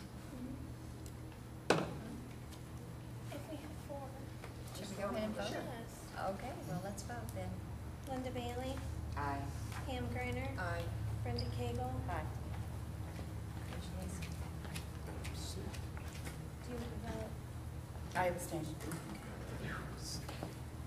Rebecca Kern, aye, Judy Strong, Yes. motion carried. Okay, moving on to G4, motion please. Make the motion to approve the agreement between BMS Speech Services and the Creve Coeur School District for speech services during the 2014-2015 school year. I second. Discussion please.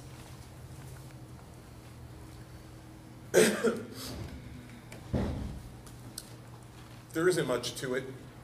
You know, it is a special education service. It's based on student need. It's based on screenings and evaluations of students that come in from other early childhood programs. Sometimes those students are already identified before they even get to us. It also includes those students who are, that move into our school district, that have an IEP that includes a speech and language services. So it is something that is a necessity here in this school district. Now, I will say that you've had conversations in the past regarding whether or not to employ our own speech and language pathologist.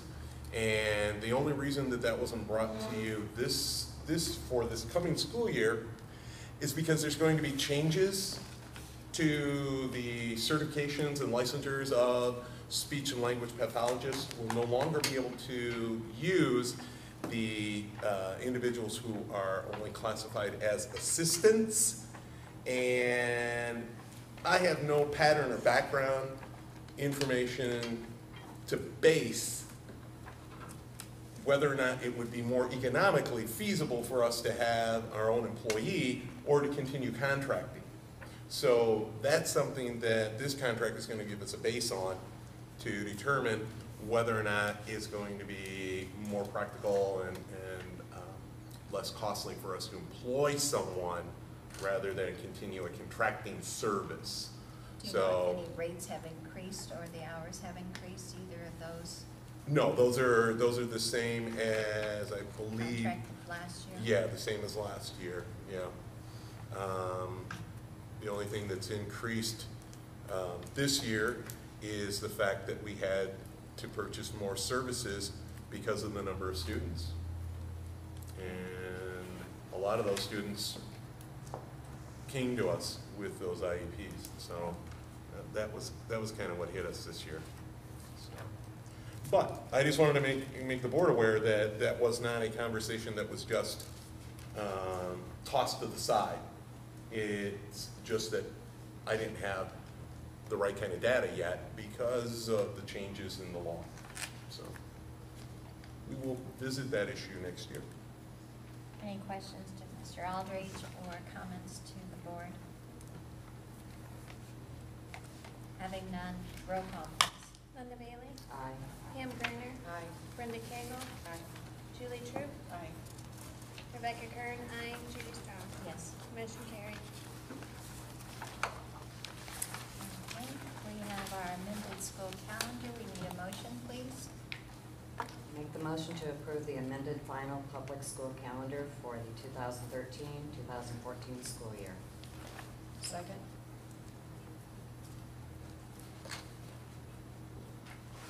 Comments, discussion on any of those?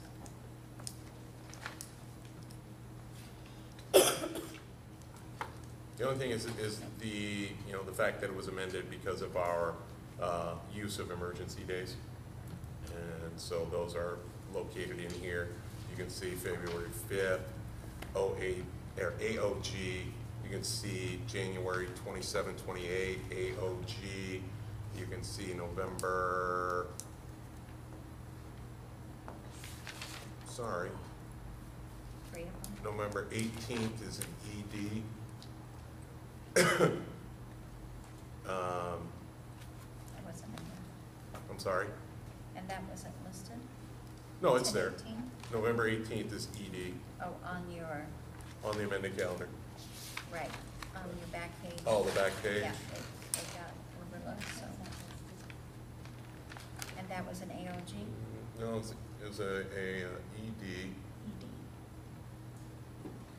So, That was the tornado.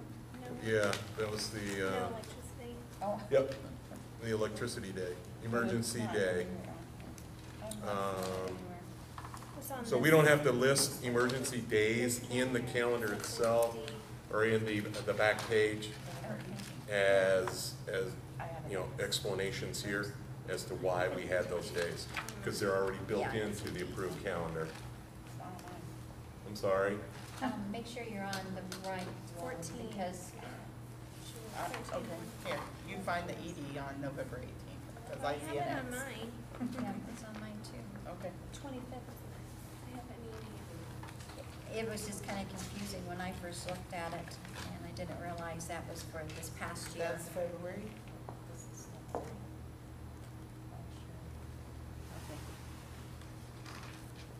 Sorry, Yeah. just operator malfunction. No, I don't like the way this is, I've done that too, Ms. Troop, but I don't like the way this thing is set up like that, because you don't know.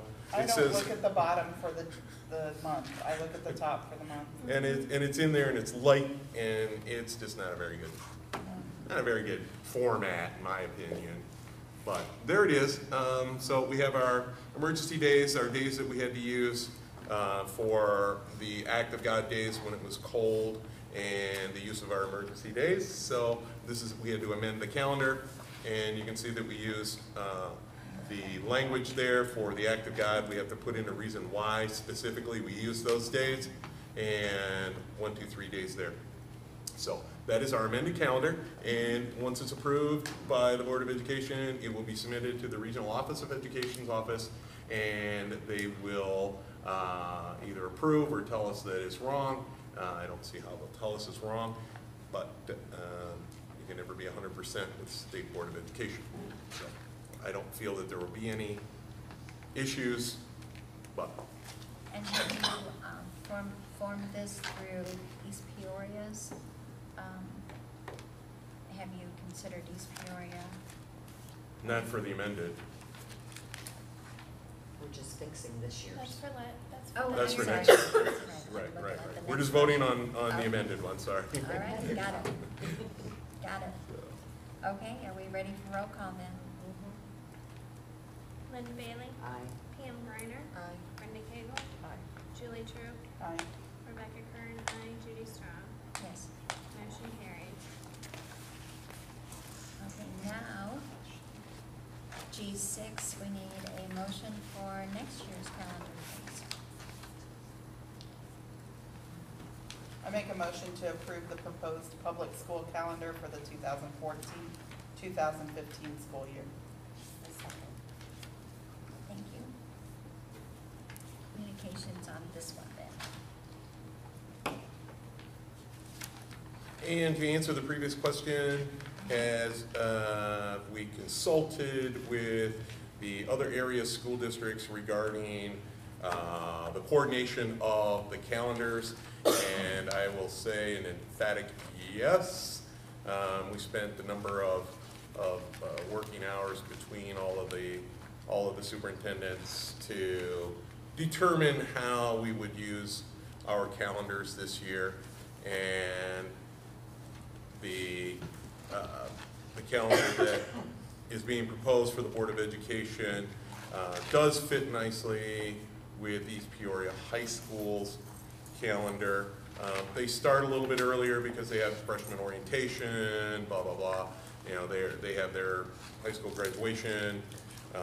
Those things come a little bit earlier than ours. So, but for the most part, when we're talking about breaks and days out of school, they are in alignment with the high school. Thank you. On the half-day improvement program, I'm only showing 2 for this coming year and 5 for last year. That is correct. I did a study of our did a informal poll of the teaching staff, and I did a study of student attendance for SIP days in the school improvement, the half day is coming up like Friday, where we're only in school for half a day. The children are only in school for half a day, and then the other part of the day is used for school improvement activities. I'm sorry? I said a lot of kids don't attend because all they do is do nothing for 3 hours and then go home. Well, I hope that they're not doing nothing while they're in school. I hope our teacher and staff is engaging them in some type of learning. But I will say our attendance dramatically drops off on our school improvement days. So, you know, we see that that we're not, you know, students aren't taking it seriously, and the expression from staff has been that it's not a long enough period to really engage in meaningful professional development in the afternoon like that, that it doesn't give them enough specific focus and direction to, you know, make it a professional development time. And not that the time wasn't used, you know, wisely and all of that, but the staff weren't seeing the real value in that. So given reduced attendance, given you know, staff and teacher lukewarm feelings toward the school improvement days, it just seemed like it was a better use of our time to go with a full-time in-service days to be able to give some programming that would actually go towards school improvement and helping with the instruction in the classroom, engaged instruction, so that we're having these students being engaged and rather than, And I'm sure something else. you have checked into the state qualifiers, so we're fine with the state recommendations. Yes, we are in line. There are a couple of those days put in here, but we are in line with all of the requirements for the State Board of Education as far as our calendar is concerned. And it just seemed like it was a better use of our time, and why not listen to the people that it actually affects the most? And if they're saying they don't like that the kids aren't there, they don't like that the kids aren't paying attention for that time there. So let's find a better way to do our professional development.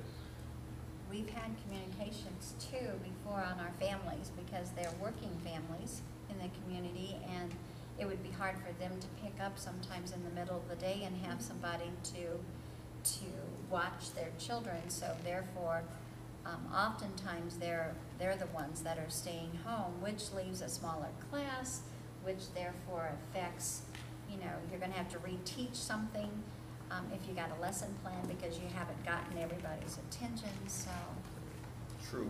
Lots of good reasons there. Anything that you think, any other issues, Mr. Jokic, we cover?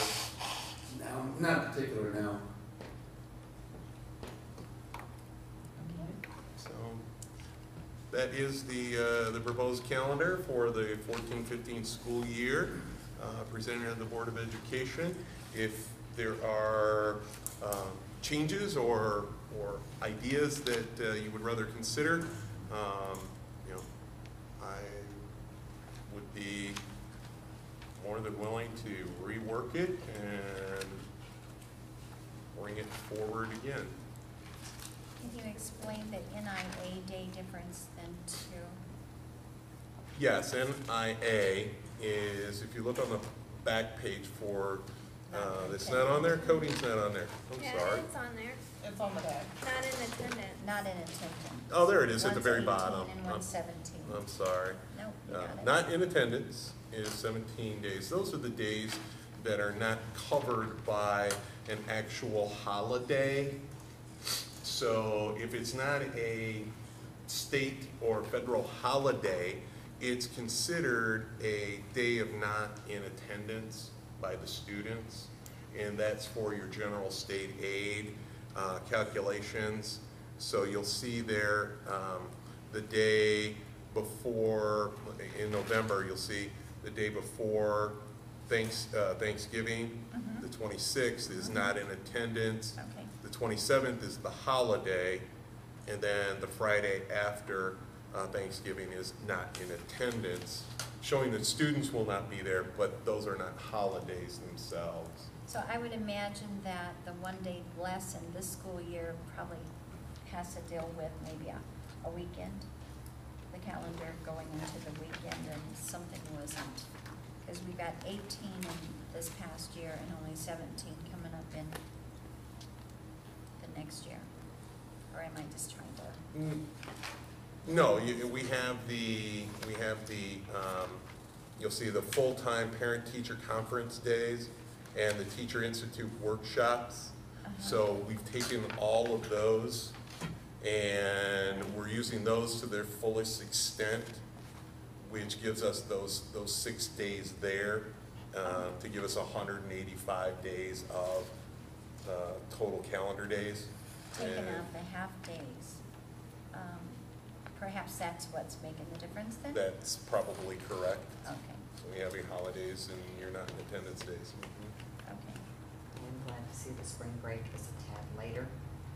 Ah. I like that. We'll see. We'll see if anybody else likes it, Ms. Bailey. Okay, good. I had some feelings expressed about starting August 14th and 15th. That seems to be where people have the most issue. That it's awfully early. It's awfully early. I said, I understand. Awfully. But if we go to, the high If- school starts on the 13th, so. That's true.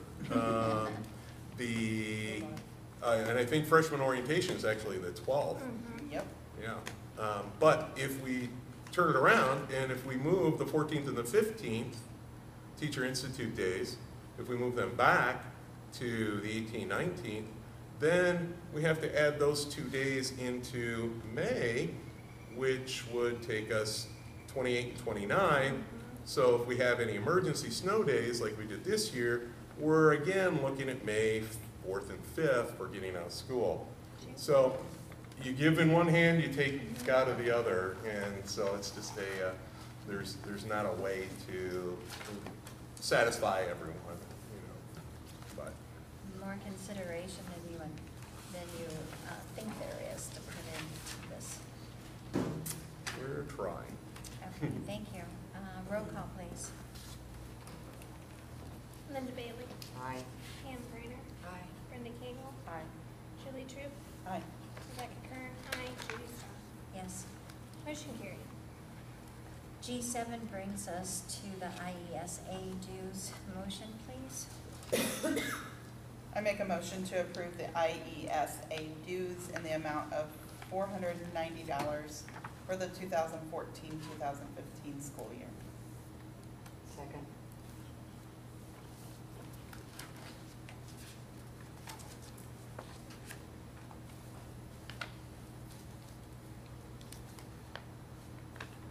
And this is on our boys and girls basketball and volleyball and scholastic bowl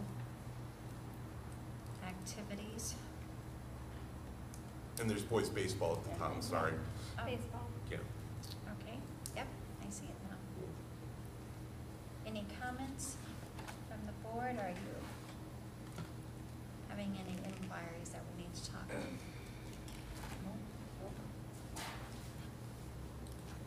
Does the price look about correct? It Yep, looks the same as it nothing was last year.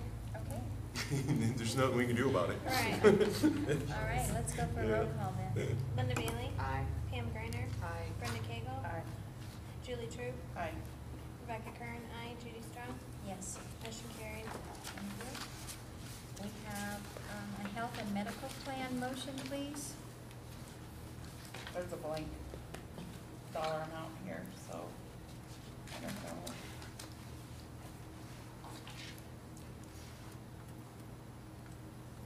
So the motion to get us started into discussion is that, you know, approve the total fixed cost, you know, the district's medical and health plan, the reinsurance agreement, and in the amount of depends on which renewal option the board decides. So I guess it's open discussion before you have a motion, or you could have make a motion with a placeholder, however you wish to do it. The actual motion needs to say what plan we're going to take to. Uh-huh. Which wasn't in the motion either. Right. Let's just discuss it. Well, What's your recommendation, Mr. Which Aldridge? plan, I'm sorry, I'm not sure. Good question. Well, you have A, B, and C. So we probably Well, should okay. put that in when we do the amount. A is your, that's not the plan, that's your annualized. Okay. It's B and C are the renewals, yeah, Okay. so. What is your recommendation, Mr. Aldridge? The only thing that really is of consequence here is whether or not you want to raise the deductible from $30,000 up to $32,500 for your reinsurance proceeds, you know, or not proceeds, your reinsurance reimbursement, I guess, because we're self-insured. The deductibles, $30,000 and $32,500, it's less than 10% difference, and you can see that the costs there are about what is that? $14,000 difference. The actual use, this is for our reinsurance, and the actual use of our reinsurance only happens after we get to that point. So over the course of the year, you're not going to have claims over those amounts that are going to make up the difference between the $252,000 and $238,000. So the most economical option is renewal C. But I present you with the numbers here and We have a- give you the options. So We have a question on B, aggregate premium. Why is that amount oddly going down compared to what was for this past year and then the proposal in C? Do you see that? Is that could that be an error? the or- aggregate premium itself, the fixed costs, Yeah, for B. 11,769 for annualized 2012, 2013. Yes, All right, and then the next amount. it's $11,108, and then $11,718. Those Seems like it's gone down for some reason on us, on on B. yes, on B, that premium amount is 11,108, and that's what we received from the insurance agent. But if you look at your specific premium paid, one of them is B is $230,000 and C is $215,000. So It there's Makes it up in the other one. So it does. It's just the fluctuation between the different premiums being paid, and I would submit to you that I am not an expert on health reinsurance. So to ask me what aggregate premiums actually are, we're asking the wrong person. Not on health insurance. I guess just to ask a question, when did we decide, or how long have you guys been doing this where you're self-funded? How long has it been for health insurance? 16 or 17 years, guessing. I'm thinking that this next year, we need to bid this out to find out the cost difference between going with a fund. We did that about 3 or 4 years ago. Is it astronomical? I And couldn't there, touch it. there was a reason that we didn't change last year, because if we stayed where we were at, Right, we We need were so okay, many because I was years at to that stay meeting. stable. yeah. Okay. And that's the thing too. That's the discussion for the whole health plan. Right. This is the reinsurance part of it. Right. But what you're talking about is the Okay, whole. This is the reinsurance. Yes, Right. ma'am. This is Okay, the sorry. excess. Oh. Your excess insurance. If a claim is getting up to $30,000 and above, then this insurance kicks in. But our actual health insurance and medical plan itself, Okay. where we're we're self-insured, now is the time to look again, all right? And, I've had that, started that discussion or asked that same kind of question to Keith Crowe, the agent from Crossroads, anyway, that we needed to have so many good years. When you looked at it at the last juncture, you had been in some downturn times. So now would be, good to take the look, because you want to look now and act when you're in the sunshine, not when you have the rain cloud. So is this deductible then for the whole entire program, or is this per person? Per claim. Per Yes. claim? Yes, Okay. per claim. And now, you'll remember that That's right. when a claim hits $50,000, Right, we have that AHC right. provision in there that gives the individual employee the right to go out onto the medical care marketplace to find other insurance, and then we pick up all of those costs to save us money. And how many claims have we had this past year that have been over $30,000? He's listed them, I think, at the bottom.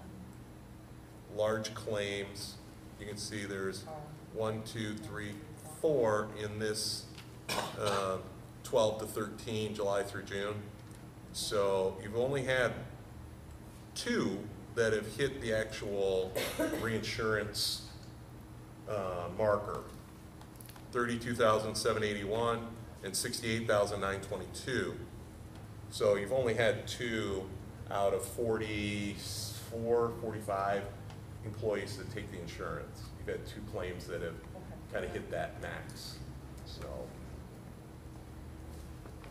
if that is something that the board is interested in pursuing, then we can start those investigations with the insurance committee and do those comparisons again. And since you already you did it 3, 4 years ago, 5 years ago, we probably have that material, and we can kind of, we won't have to recreate. We can start from there and see what companies have. So, is that something that the board is asking, directing administration Well, to if it's been 4 or undertake? 5 years, I think it's time to do it again. Because a lot of things change within that time period. And maybe the best is to stay with what we've got. It could probably go under the finance discussion that we're gonna have on that June. I don't know if you I can don't gather think that we can information fit before then. anything else in. No. the No, this is finance. But not the something, discussion can this be is brought something up. for the following year that we Right. would need to bid out, Yeah. not right this. Yeah. Because the time has, am I not correct? The time is, if we would have wanted this bid out, we would have had to have done this already. Yes, ma'am. They need like 90, 60 to 90 days out Right. in order to Mhm. bid this out properly. Right, and this is the second year of the reinsurance of the 2-year contract, so we would want to start putting things into place to line up when things expire, having new things in place if that's where you want to go. So, I think there's something about the time element when you do it. You might check with Shelley, I vaguely remember. the notifications to employees, and the problem that we also have is the fact that our insurance plan is contained within the collective bargaining agreement. So there are specific benefits that are included in that collective bargaining agreement that have to be a part of any kind of plan that you would want to purchase or investigate.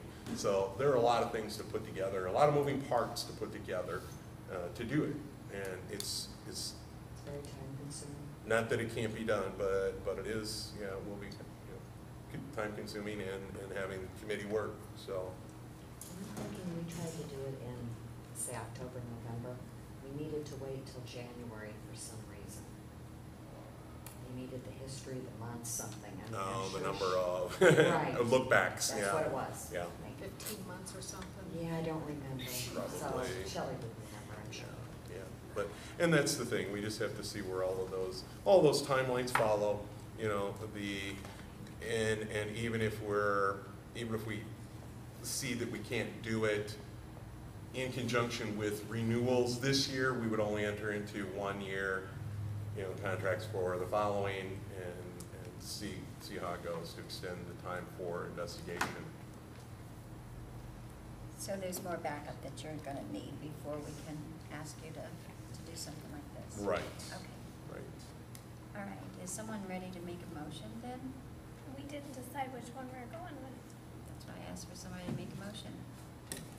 I'll make a motion to approve the total fixed cost of the district's health and medical plan reinsurance agreement for the year 2 in the amount of $238,416, which is Plan C with the higher deductible.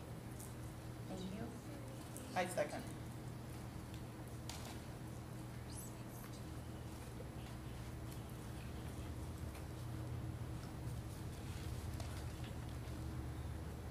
Roll call? Linda Bailey. Aye. Pam Kerner. Aye. Brenda Cagle. Aye. Julie True. Aye. Rebecca Kern, aye. Judy Strong. Yes. Motion carried. Moving on to H, we have board communications, please. Yes, we have a Freedom of Information Act request review that has been dismissed by the Attorney General's office, Assistant Attorney General Sherry West from the Public Access Bureau, and that it has been withdrawn from consideration and review. So you can see that information is there. Public Access Bureau, well, this is the information that pertains to that was the ongoing review. But you can see that the last page, the Office of the Attorney General, State of Illinois. This is to inform, this letter is to confirm Mr. Randy Giddens' May 5th, 2014 email whereby he informed this office, the Attorney General, that he withdraws his above referenced request for review. As a result, this office shall take no further action. If you have any questions, blah, blah, blah, this correspondence shall serve to close this matter. So this request has been, this review has been closed. Thank you. The next is the Garmin Award, the Don Garmin Award, and that will take place at promotion ceremony. We received a total of $1,450 worth of contributions from the Undland Group, Crossroads Insurance, Mutual Medical Insurance, the PACE Parents Group, and Wendling Consulting Group. So it's totaled up to $1,450, and the student has been identified.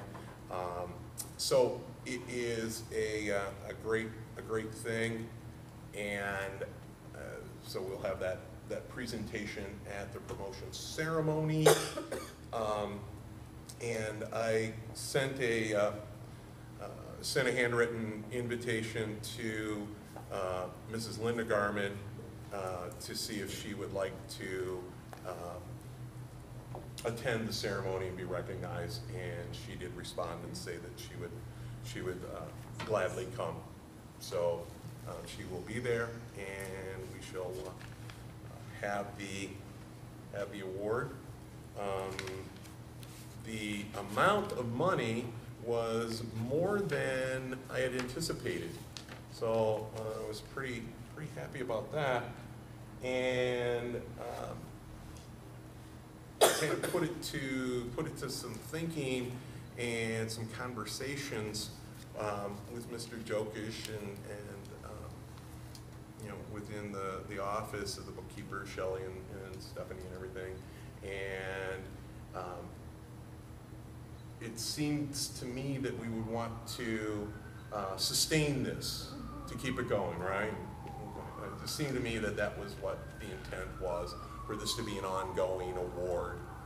Okay, so what the plan is to accept all of the donations, which we already have. We already have them all. Have the donations, purchase you know, quality laptop computer and the appropriate software for a high school student going in to be able to do what needs to be done, much like last year, right? And keep the reserve so that we are establishing a reserve for sustaining the Garmin Award at some point. You know, possibly this may be something that the parent group takes on. Maybe it just stays with the school district because it's, you know, it's a part of the school's heritage. Those are discussions that can take place, but I didn't see that it was necessary to spend that entire amount on just one laptop computer or anything like that. So I thought that sustainability made sense, and so we're just going to hold the rest of that in reserve so that we continue to solicit and promote this award as something that is good for students and student achievement, and hopefully we will continue to grow a little nest egg for the Garmin Award. So that's the plan. All right, at this time, we want to open up for public participation.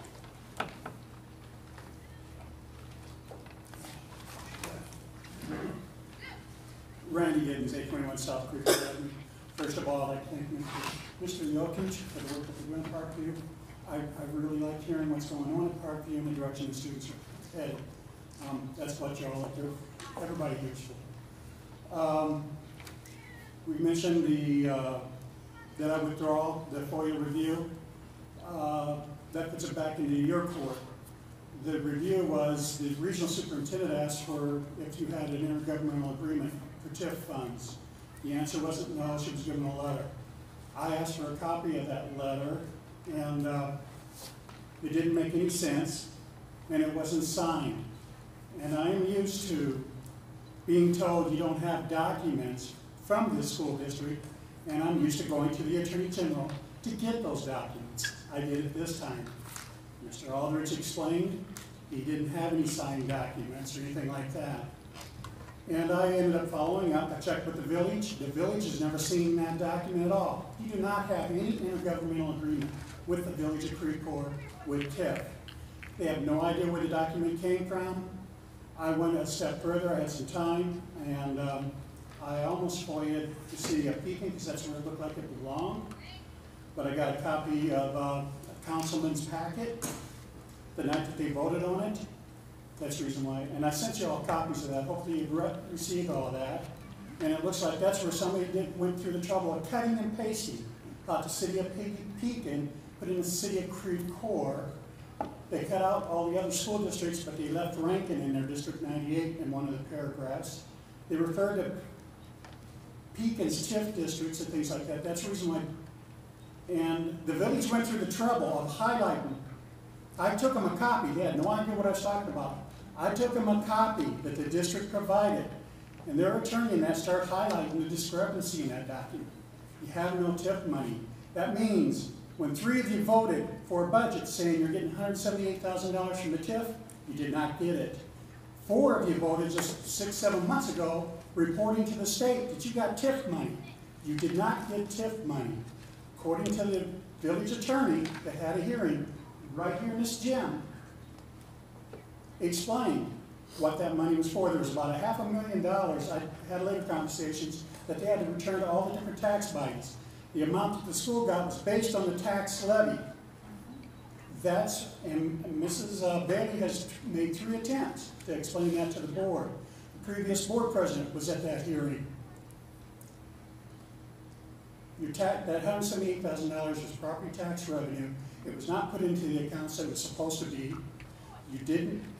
You were advised by a financial person that was at your hearing on your budget to find out what is that money that you're calling TIF, find out where it's really coming from. I never did hear the board discuss it, other than Mrs. Bailey making attempts to do it. So, based on that information, about $25,000 went in where it was supposed to. About $150,000 did not go into the right accounts. Are you going to keep ignoring this? I mean, I'm ready to go to the state board and ask them to look into this board. Why are they sending reports and not sending the revenue where it belongs?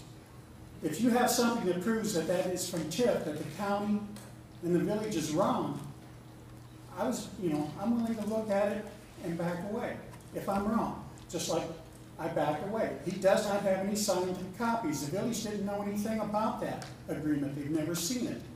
So to present it to the regional office, that document is wrong. It shouldn't have happened. It should have been more honest with the regional office. Just like you mentioned asbestos earlier. I was hoping you were going to address the asbestos at Homewood Heights that they said they was going to do 2 years ago.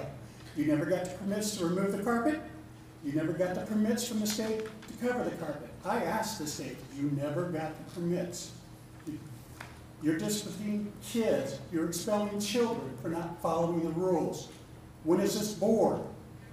I've been watching for 2 years, not just this administration, the previous administration. When are you going to start following the rules? Is anybody at risk? Based on what I heard in 2012, they said we need to do it, but we don't have time. Baloney. Safety should have took priority over time.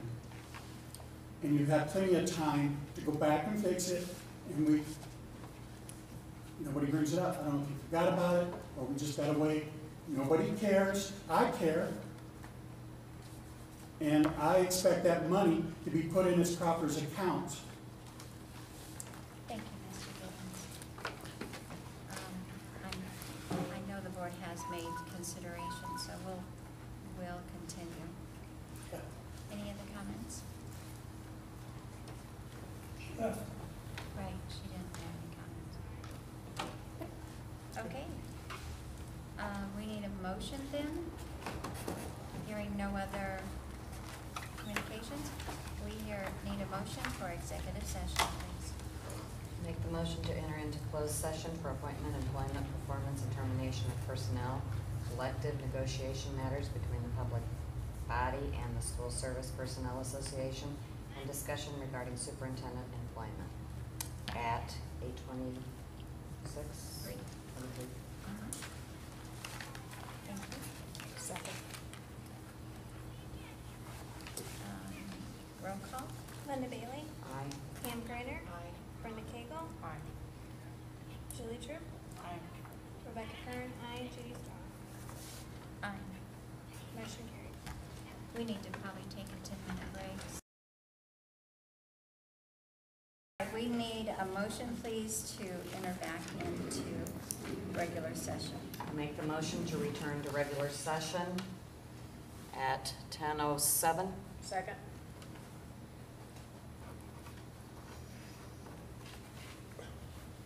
Roll call. Linda Bailey, Aye. Pam Griner, Aye. Brenda Cagle, Julie Troop, Aye. Rebecca Kern, aye, Judy Strong. Yes. Motion carried. Okay, on motion I1, we need a motion. I make a motion to accept the resignation letter from Robert Sorensen effective at the end of the 2013-2014 school year with regrets. Second. Roll call, please. Linda Bailey, Aye. Pam Griner, Aye. Brenda Cagle, Aye. Julie Troop, Aye. Rebecca Kern, aye, Judy Strong. Yes. Motion carried. On L2, there'll be no action taken tonight. So we need a motion to adjourn. I make the motion to adjourn at 10:08. Second. Roll call, please. Linda Bailey, Aye. Pam Griner, Aye. Brenda Cagle, Julie Troop, Rebecca Kern, aye, Judy Strong. Yes. Motion carried. And the important dates are down there also for our perusal. Thank you, Mr. Aldridge.